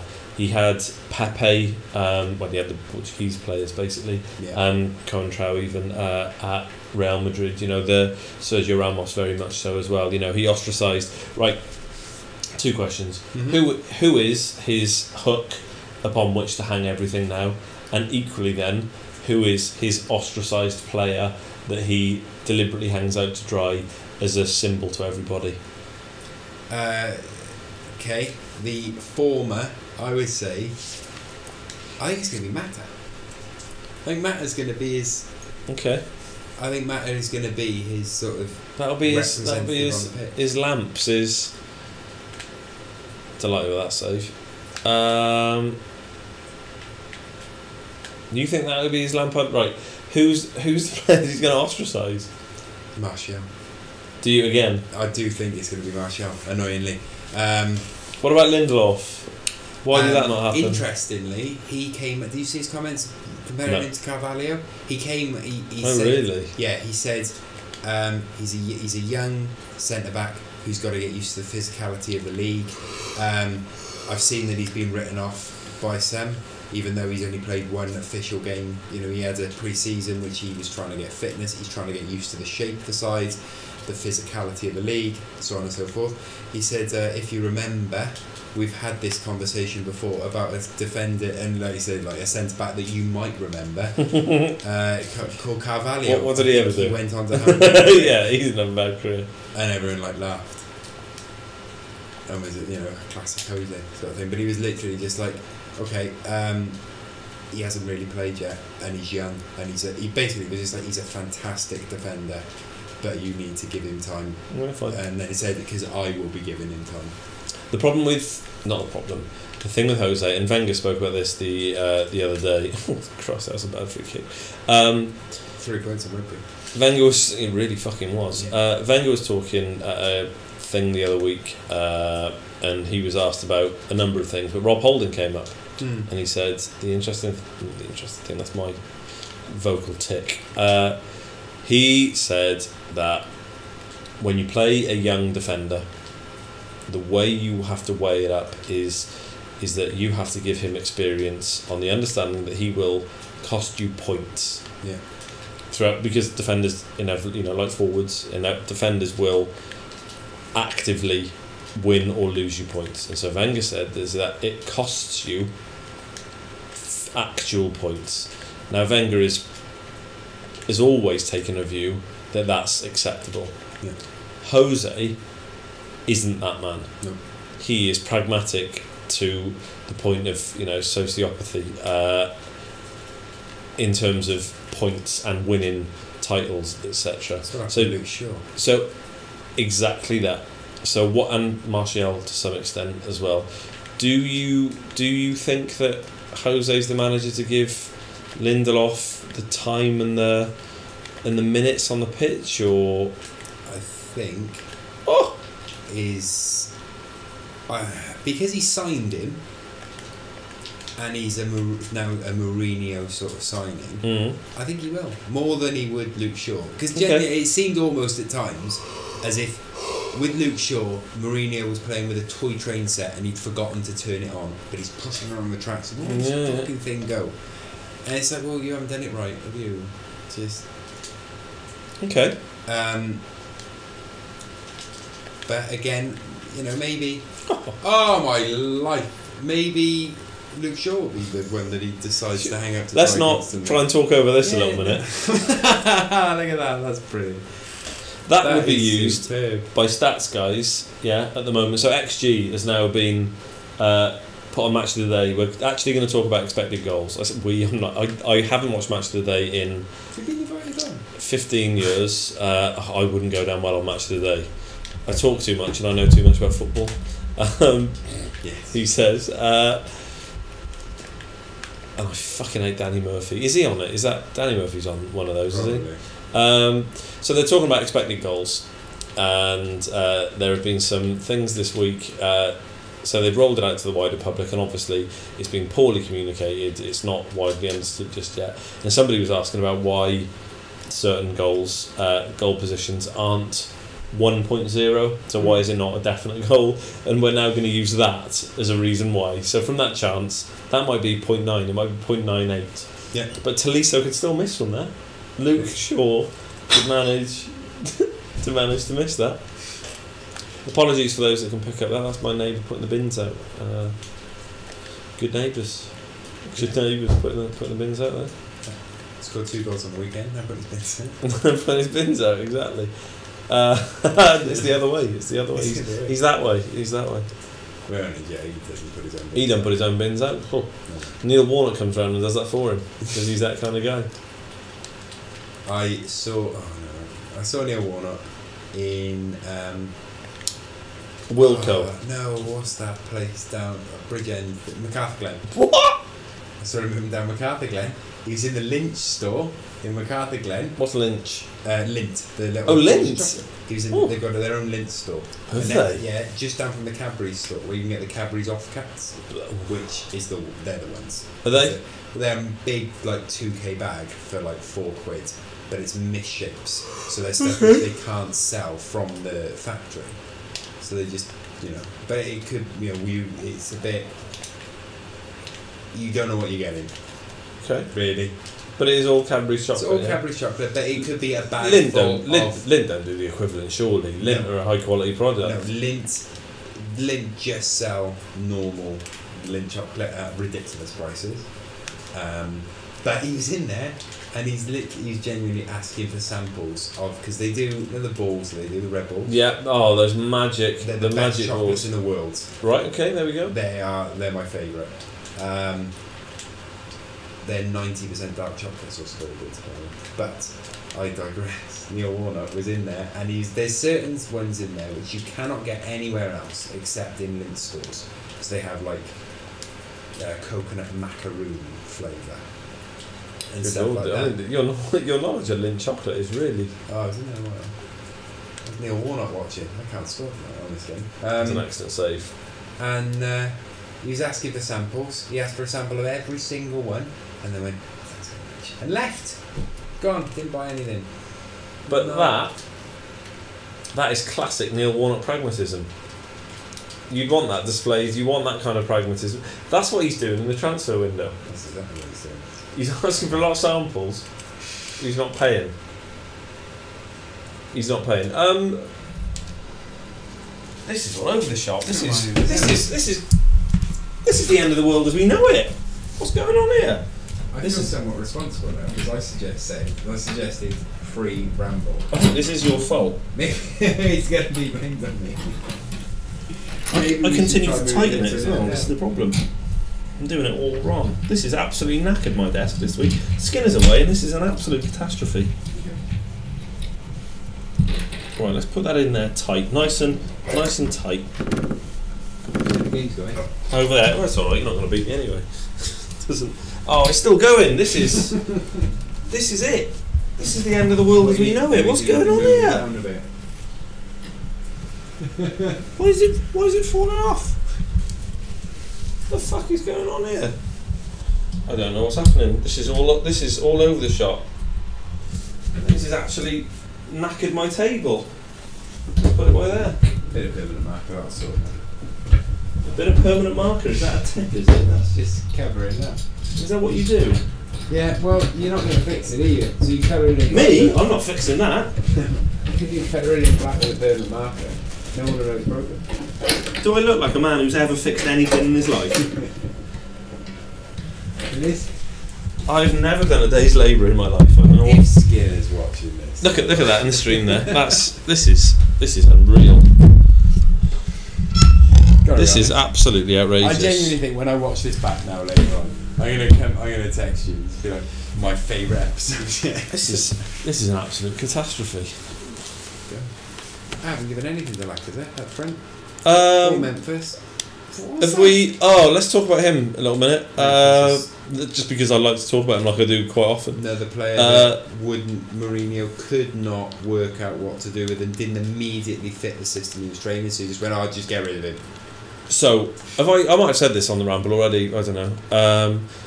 Next season, Alexis Sanchez goes for free. Arsenal are looking for a player that will play there with high output,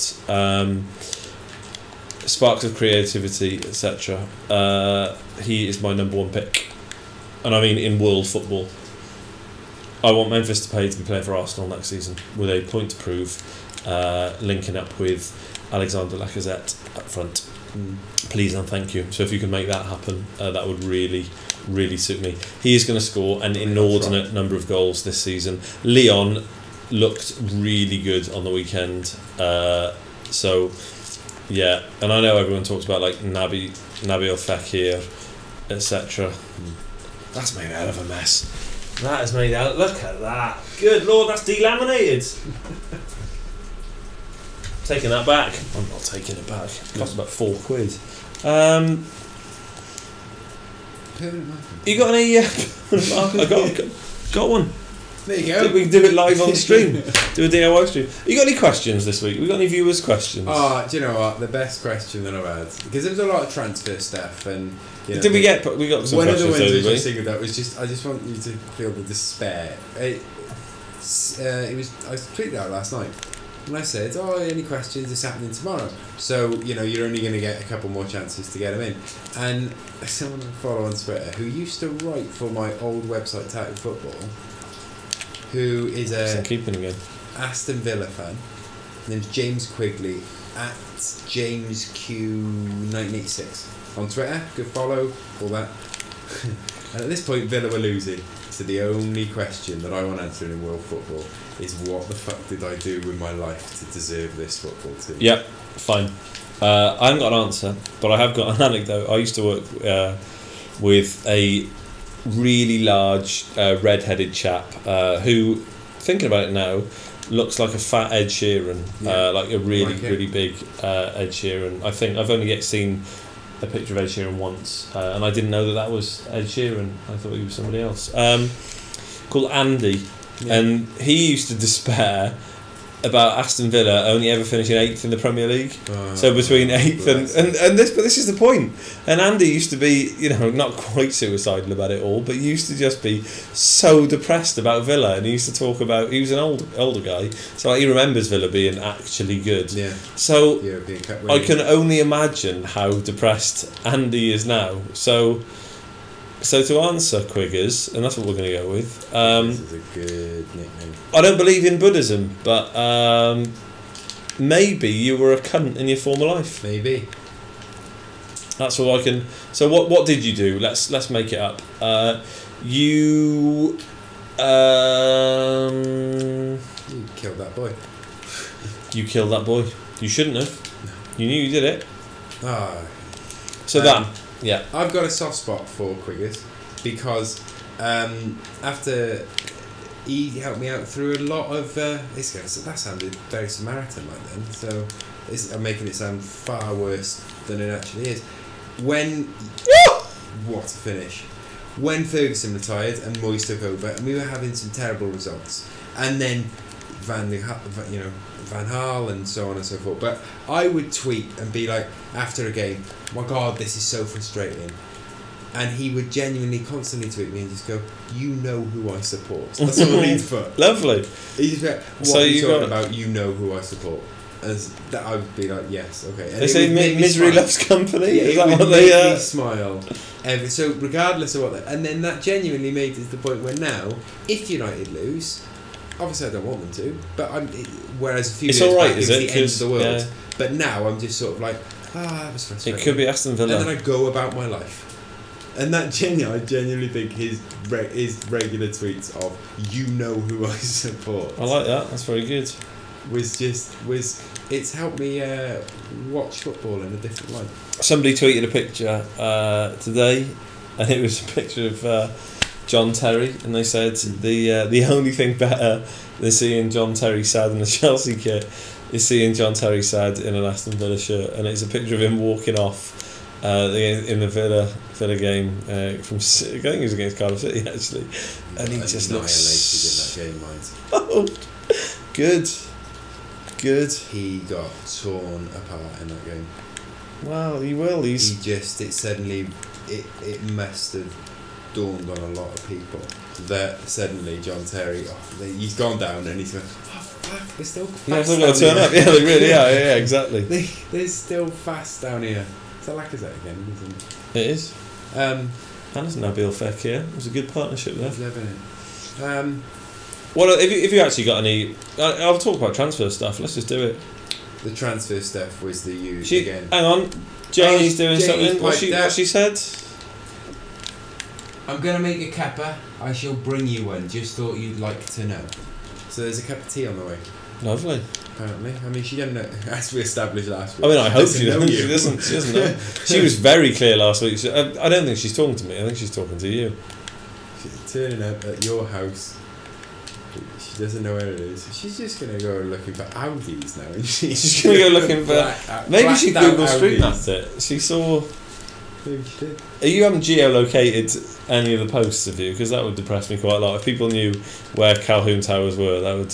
No, the only problem that you've got is that your fantastic view from your house... That's a bit of a giveaway now, isn't it? Does have the Welsh Assembly in it. Yeah, it does. So...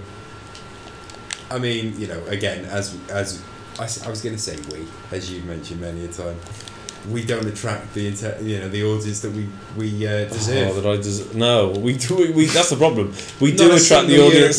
we do attract the audience we deserve. What we don't attract is the audience that we want. Yeah, no one from a French village. It's going to be exactly. I bet there's nobody from Alsace here. Not that I know of. No, there are no French-German border town viewers. Not that I know of. There's not a single person who's going to stand out in the blazing hot French sun next July as the Tour de France whizzes past. Exactly. And then say, oh, wait, 30 years first. With their cheese. With that, yeah, exactly. With a lovely bit of raclette, maybe. You know. Oh, go on. Oh, I thought it was there. So were there any questions that you can remember? One of them, which is in the Chat Wiltshire section, which I can actually bring forward. I don't know if you've seen it. No. Because there's a bit of Chat Wiltshire stuff. Well, no, we can just do both. Do it. It was the second bit, but we'll do it now. In that Jack Wiltshire has been this week linked in 2 separate Italian newspapers with Juve, which I'm assuming after today's news is going to be absolute nonsense because. Oh, I don't even know what I've done there. He's a very different style of player, though. He is your... Could he potentially be another, going back to your earlier point, of Juve being very canny with their transfers? Because they're not going to pay that much money for it. They're going to pay nothing for it. Yeah, they're going to pay absolutely nothing for it. Well, apparently Arsenal won like 15-20 million. We won't get that for Jack Wilshere. You won't get that. No. Not. I think we'd want 15-20 million from a Premier League team. Yeah, I believe that's what was quoted to... Now, it's not going to be 50. I think we'd probably sell him. It would have been the same with Wojciech Szczesny. If West Ham wanted Wojciech Szczesny, he would have been £30 million. He went for, again, what did you say, a packet of Frazzles or something? Yeah. Now, I wonder whether... I mean, Jack Wilshere is... I still think he's good. No, I know loads of people don't. I think he'd probably be quite good in Italy. Could he be a Chris Waddle? Well, it's the Gaza thing. You know, the young English, precociously talented. Maybe I don't know. I just want to see Jack Wilshere play, and not for a team that I fucking hate. Yeah. So not West Ham or any of that. Nice. If he went and played for somebody abroad, it would be lovely. I'd happily watch. And you know, we've spoken about this before. I'm all for players going abroad and playing. I'd like to see him go and play for France. I'd like we to go and... still need to do that as well, actually. But sort of, we need to find a list of young British players playing abroad. No, we've done it. And Well, we've done it track already. What we need to do is track them now. Now the season. So many of the seasons start this week. So I did have a brief look. There's a couple of the Arsenal boys who have gone and are in Portugal. Germany, there's a couple in Germany as well, so their leagues start this week. And what we'll probably try and turn that into a section, because eventually we will get a bit of structure to this thing. And I think that, you know, Englishmen abroad would be quite nice.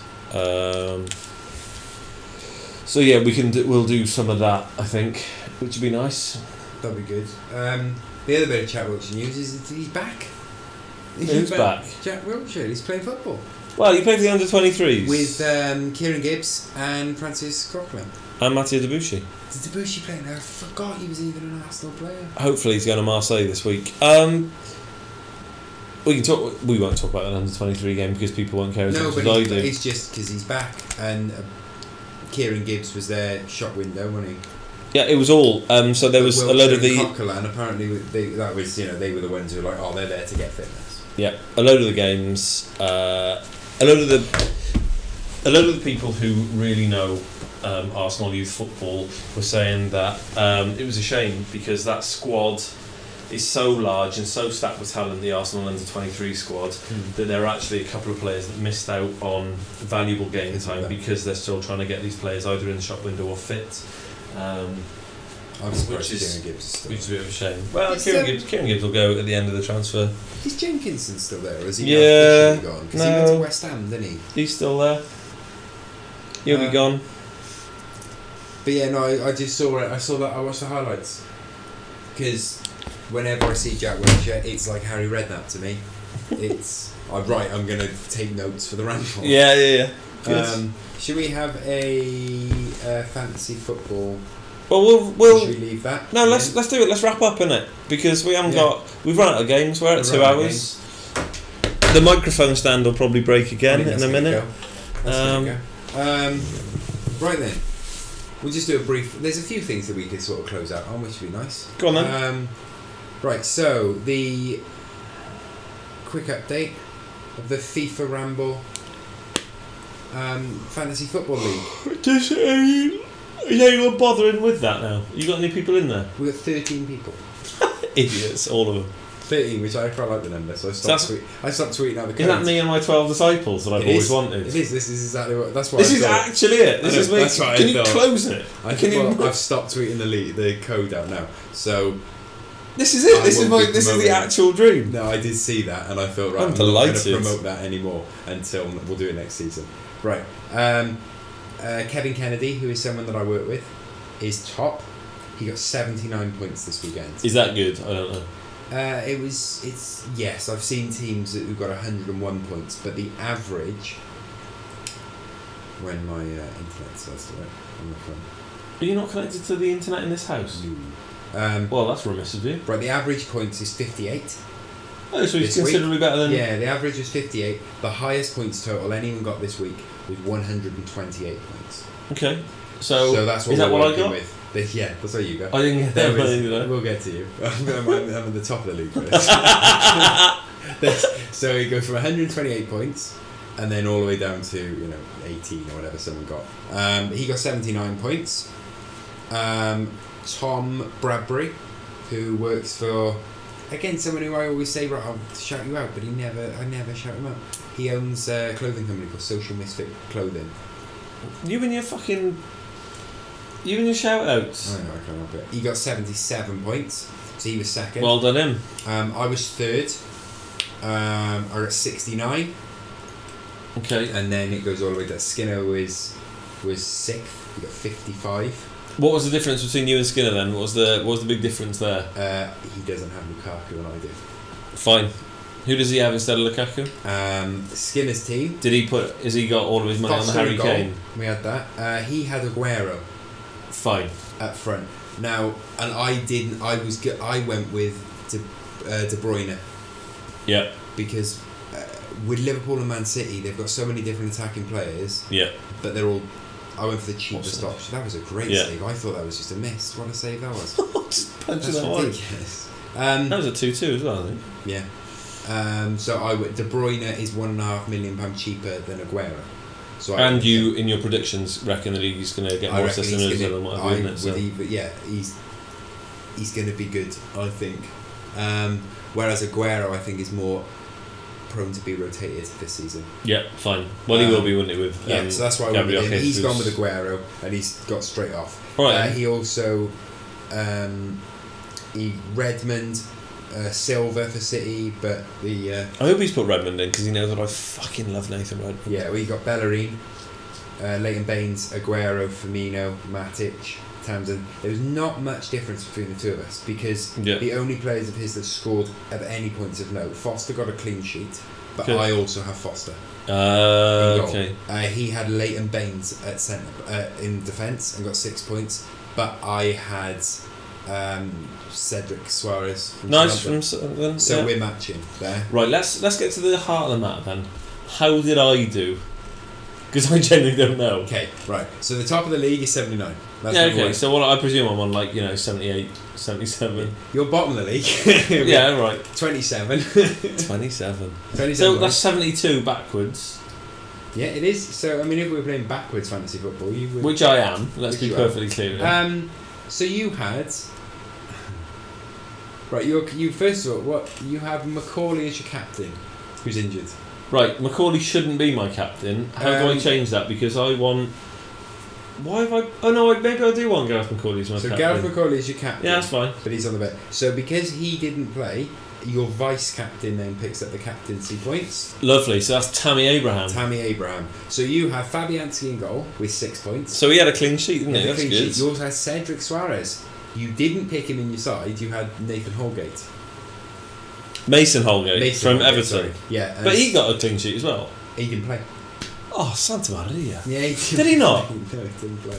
So Cedric Suarez needs to be swapped out, doesn't he? Cedric Suarez comes off your bench because Holgate didn't play, so he immediately comes off your bench and you gain the points. Oh, so I got the points anyway? Yeah, you got the points. Because if one of your players doesn't play, your bench comes into effect. Magic. Well, I'm not swapping that. I'll have that all season. So, yeah, so you will... Because I've told you I'm not doing anything to this now. Yeah, so basically, Holgate and Macaulay should be playing because you selected them, but Peters and Cedric came off your bench, and so you gained 8 points. Did Eric Peters get any points? He got 2 because he played 90 minutes. That's he literally got a participation medal. Fuck me. He got 2 points. Better than Manquillo because he played 90 minutes, but they conceded twice, so we got a point taken off him. Yeah, I should never have put a Newcastle. Thinking about it, they got Huddersfield next. There is no way I should have put Newcastle playing with Rafa Benitez in charge. No, especially when there's a Sunderland reject. Well, they conceded a fuckload of goals in the Championship while they were strolling it. Yeah, they did. They conceded an inordinate amount of goals last season. You had Romeo. Yeah. Now, he got a clean sheet. He presumably got booked, did he? This is what I mean. Does that actually a thing? Yeah, he played. Oh fuck me, because he gets booked every week. He played 90 minutes, so he gets 2 points. He got a clean sheet. So as a midfielder, as a defender, if you get a clean sheet, you get 4 points. Yeah. Midfielders get 1. Yeah, fine. But he had his clean sheets point taken off because he got booked. Do you actually lose points for getting booked? Yeah, -1. He's not making any points then. Also, the interesting thing, actually, he gets booked all the fucking time. Yeah, he does. You got Nathan Chalobah. Yeah, of course. And Loftus-Cheek. Watford, yeah. They're 2 points each. Hoiberg for Southampton. Didn't play. He didn't play. Yeah. But your bench midfield was Barami, who also didn't play. Sick. So you ran out of players feasible, and you put Joe Hart in the middle, but he conceded 4 points. So he conceded 4 goals, so he got all his participation points taken off him. Lovely. And then you got Ian Acho and Andre Gray up front with Tammy Abraham. Tammy Abraham played 80 minutes. Did nothing, but he got 2 points for playing 80 minutes. Yeah. Because you get 1 point for just starting, regardless of how many. If you then go past 60 minutes, you get another point. Lovely. Also, defenders and midfielders don't get clean sheet points unless they play for at least 60. So that's good. It's the curse of the fantasy football manager when you have a defender with a clean sheet and the manager takes him off for 55 minutes like fucking Ronald Koeman did last season to me and Ashley Williams. Clean sheet, fine, brought him off. Tacticals change. Who was that against? Arsenal? It might have been. It was 0-0. and he was on to get points, and he brought him off at 56, 57 minutes. So what we've learned here is that I'm going to get no points all season. Well, the problem is that you've got midfielders who, so if you go... I've got midfielders who don't play or who get booked. I think Loftus-Cheek will do alright, I really do. I'm still convinced by this team. Gareth McCauley's going to get a load of points. Iheanacho, Gray and Abraham. Gray's going to score goals. Interesting. That's a brave three, but they'll all score. And the thing that we need to do, remember, is that we've got to adjust this so I can be biased. Two things. What we need to find out is, has anybody got a better name than my team in the league? I can show you that. Okay, well, I'll be the judge of that. And equally, has anybody got more money in the bank than me? Yeah, no one's got more money in the bank than you. Because so I'm adjusting mine. 100 million to spend, and you still have 25.5 million available. Yeah, fine, there we go. I'm saving that for a rainy day. Yeah, so you can essentially transfer out, especially because you've got your wild cards, you could not only swap like for like, but you can bring in more valuable players. Not doing it. You don't need. I'm stubborn, man. Right, so your team name is Multiple Scoregasms. Yeah, so clearly the best Solid. name, yeah? Solid? Solid. Multiple scoregasms. It's a good name. You can't name your stadium, which is unfortunate, because mine would be the Oedipus Complex. Oh, I do like that. I'm trying to... Oh, look at this. I can actually use this computer. Anyone else got a good name? I'll read through the names, do you want? Snakes and Ladders. Whose is that? That's Kevin, who's the leader. Do better. Shit name, isn't it? That's terrible. Isn't all funny. Tom Bradbury's gone with Social Misfits, but that links into his company, so that's why he's done it. Oh, well, I don't But like it's free not advertising. Mine is Manchester Spook United. Don't get it. No. Well, again, it doesn't even make sense anymore. It's because in my old job, they called me Spook. Right, okay, get that. And I started this when I worked there, and we did the work league. So it's Manchester Spook United, and I've just kept it. Right. Warriors FC. Hate that. Listo FC. No, don't even get that. Serenity Now. Skinners. Serenity Now? That's the name of the yoga retreat he's on, or something, isn't it? That is it. That's his new herbal tea company he's setting up with maple tits. Yeah, or something. It probably is. That's what they've gone to North Wales now. Or Serenity Now sounds like his dance album, like his chill out dance album. Maybe it is. Giroux Sandstorm. Don't even get that. No, I don't get that either. I thought you would. I thought I would have missed it. No, I'm not getting that. Giroux Sandstorm. Giroux Sandstorm.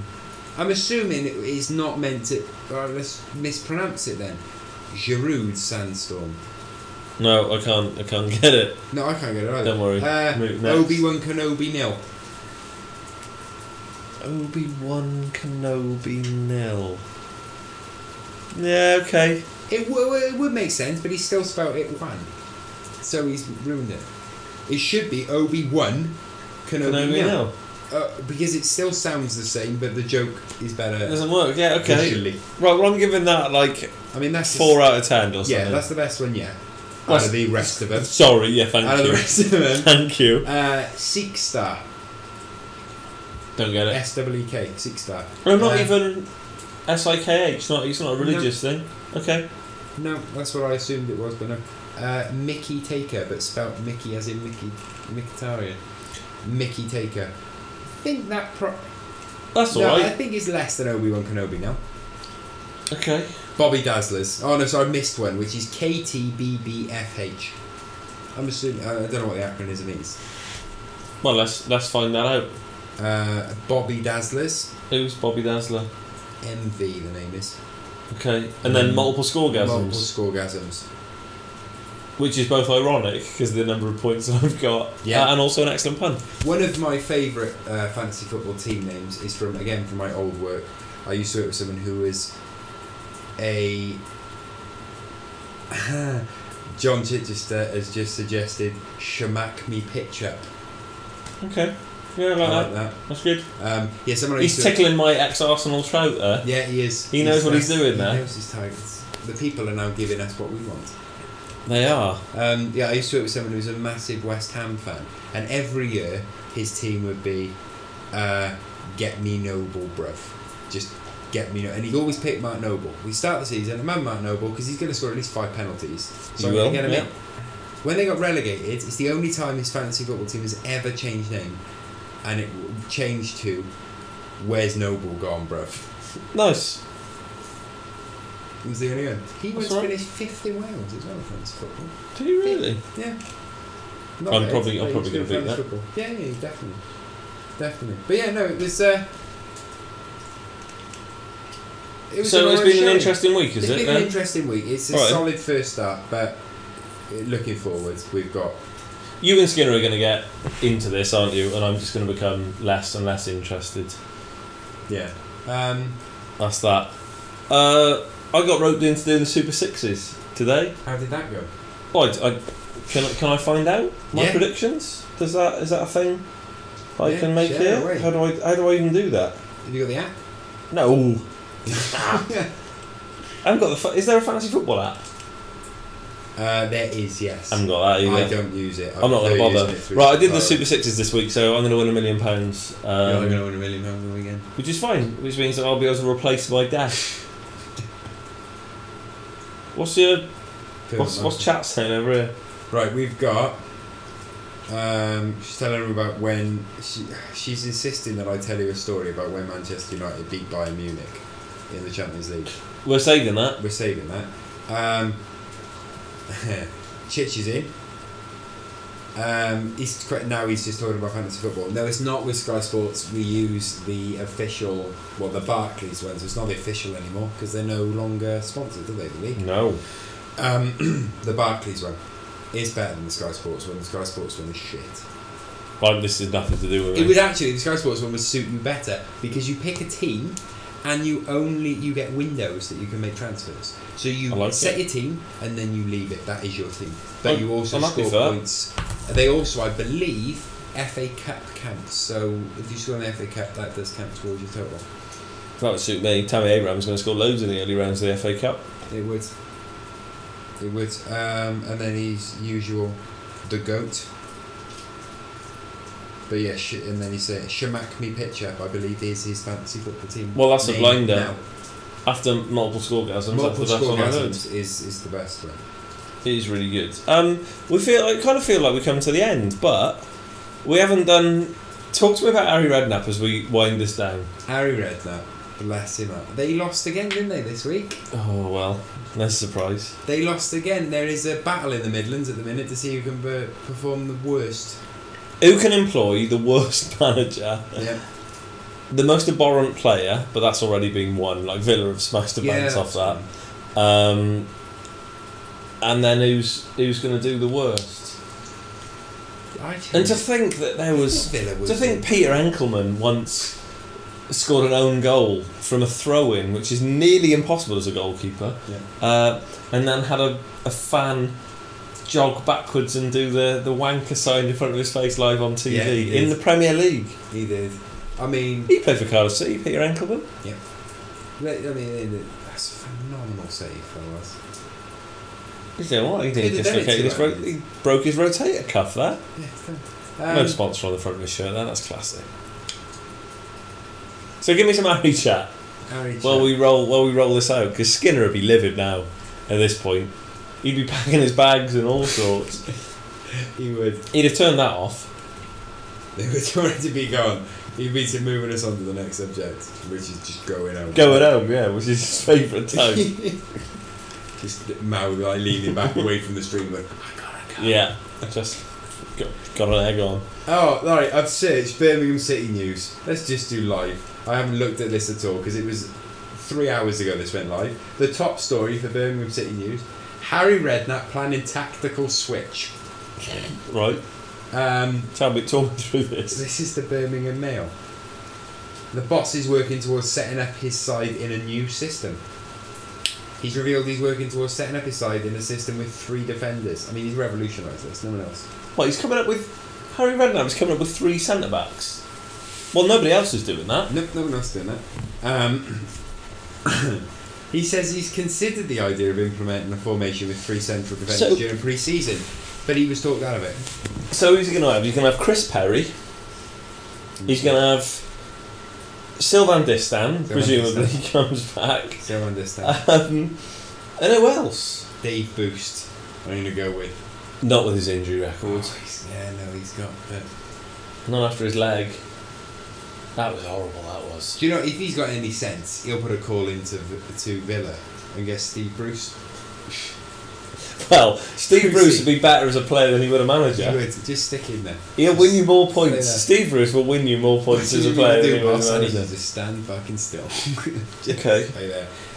So he's gonna, Harry Redknapp's going to go to wing backs. Yeah, so he's saying... Next you'll be telling me that Harry Redknapp is desperate to employ a director of football.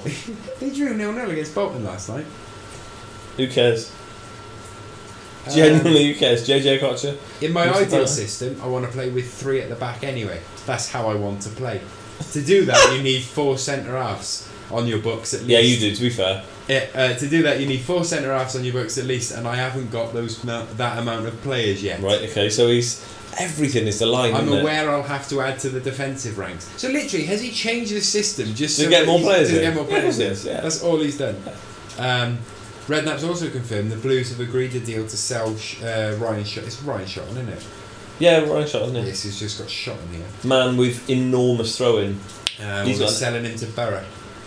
Oh, really? But he will only sanction it once he's secured the replacement for the 20. Yeah, got 3 replacements for the 20. Yeah, we sold him. How old's Ryan Shot now? 28. Fuck, I'm getting old. Yeah. I quite like Ryan Shot, and he's alright. Harry Redknapp, having been a manager for 103 years, has never played 3 at the back, yeah? He will now. Now he's about to revolutionise and play 3 at the back. If Harry Redknapp plays a false 9 at any point, that is going to be me done. I'm just turning it all off and going home. Oh, I do hope he does, though. He's going to play, right, so this is the dream Harry Redknapp setup, yeah? 3 at the back. Yeah. False 9, and 2 inverted wingers. Okay. He's going to play wrong-sided wingers as well. Right, okay, in that scenario then, who would be Harry Redknapp's ideal false 9? Kevin Davis. Yeah. And what about his inverted wingers? His inverted wingers, he'd have... let's think this. Steve Stone.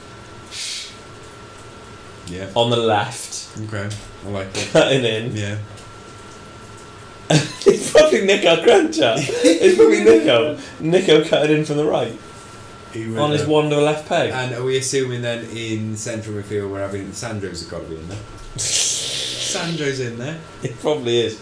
Right, who's going to be he'd have Merce. He'd have Merce on one of the wings. Yeah. Lovely lad. Harry Redknapp's 3-5-2. Adil Tarap, is he bringing him? He's not putting up with it. Is he bringing him and Ramble in?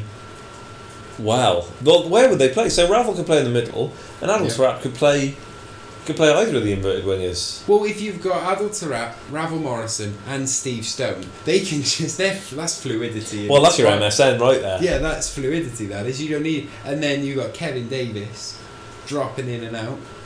He's your Olivier Giroud then, isn't he? Yeah, he's off your bench. He is. This is absurd. Like, let's end this. Let's put... This is linguistic euthanasia. But and this I is also fantasy football at its finest. This is Harry Red... I love the idea of Harry Redknapp bringing the chairman. I need a player who Steve Stone. Harry, we've talked about this. They're not even football, you know. He did his eulogy, Harry, the other week. Like, he's not.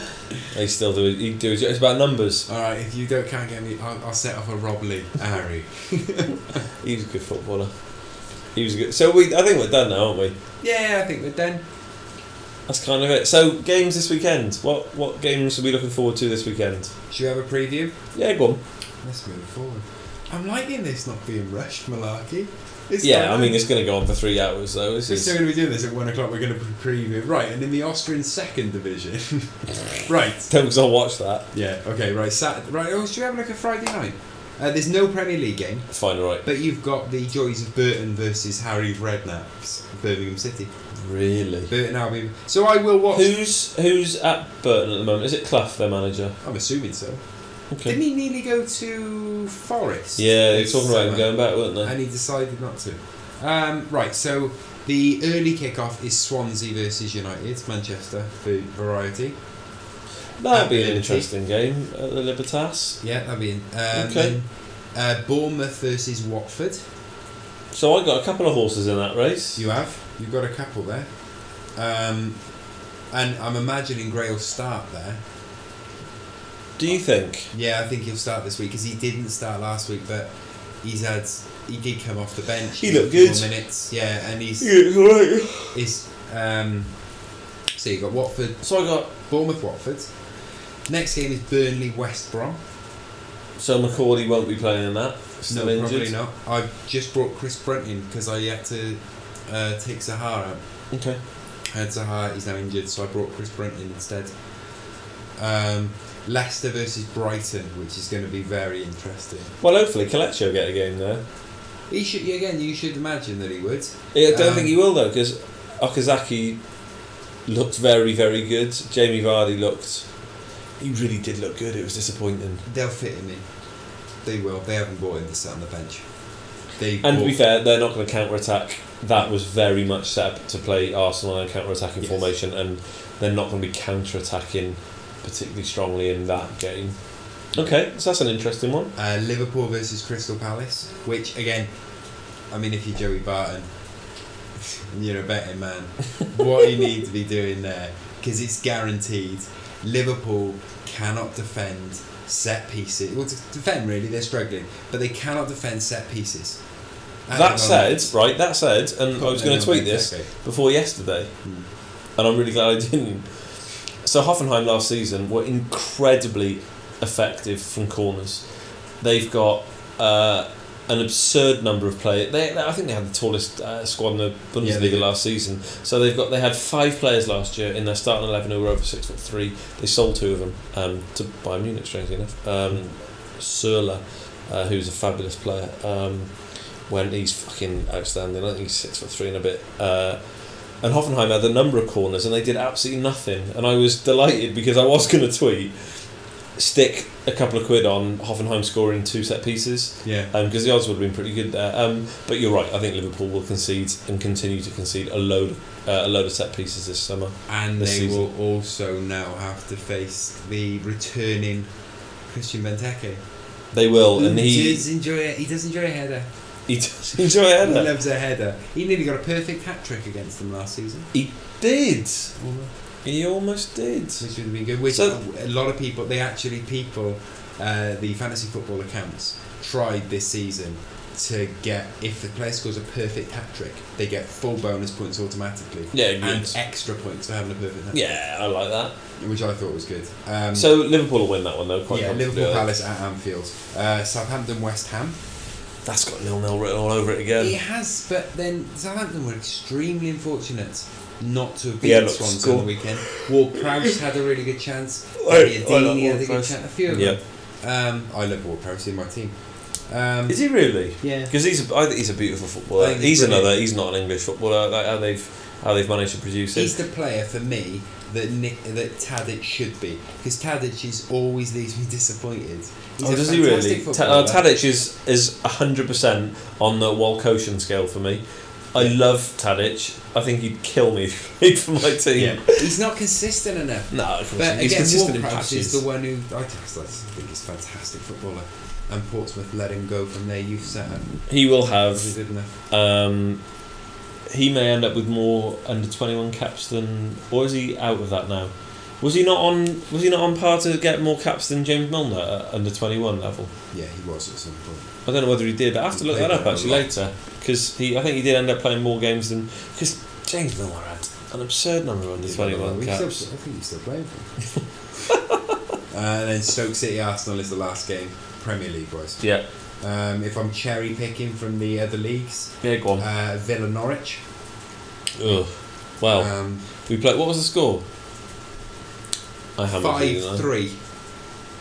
I believe it was. Right, well, that's not happening. 5-3 to Norwich. Yeah, what are the odds?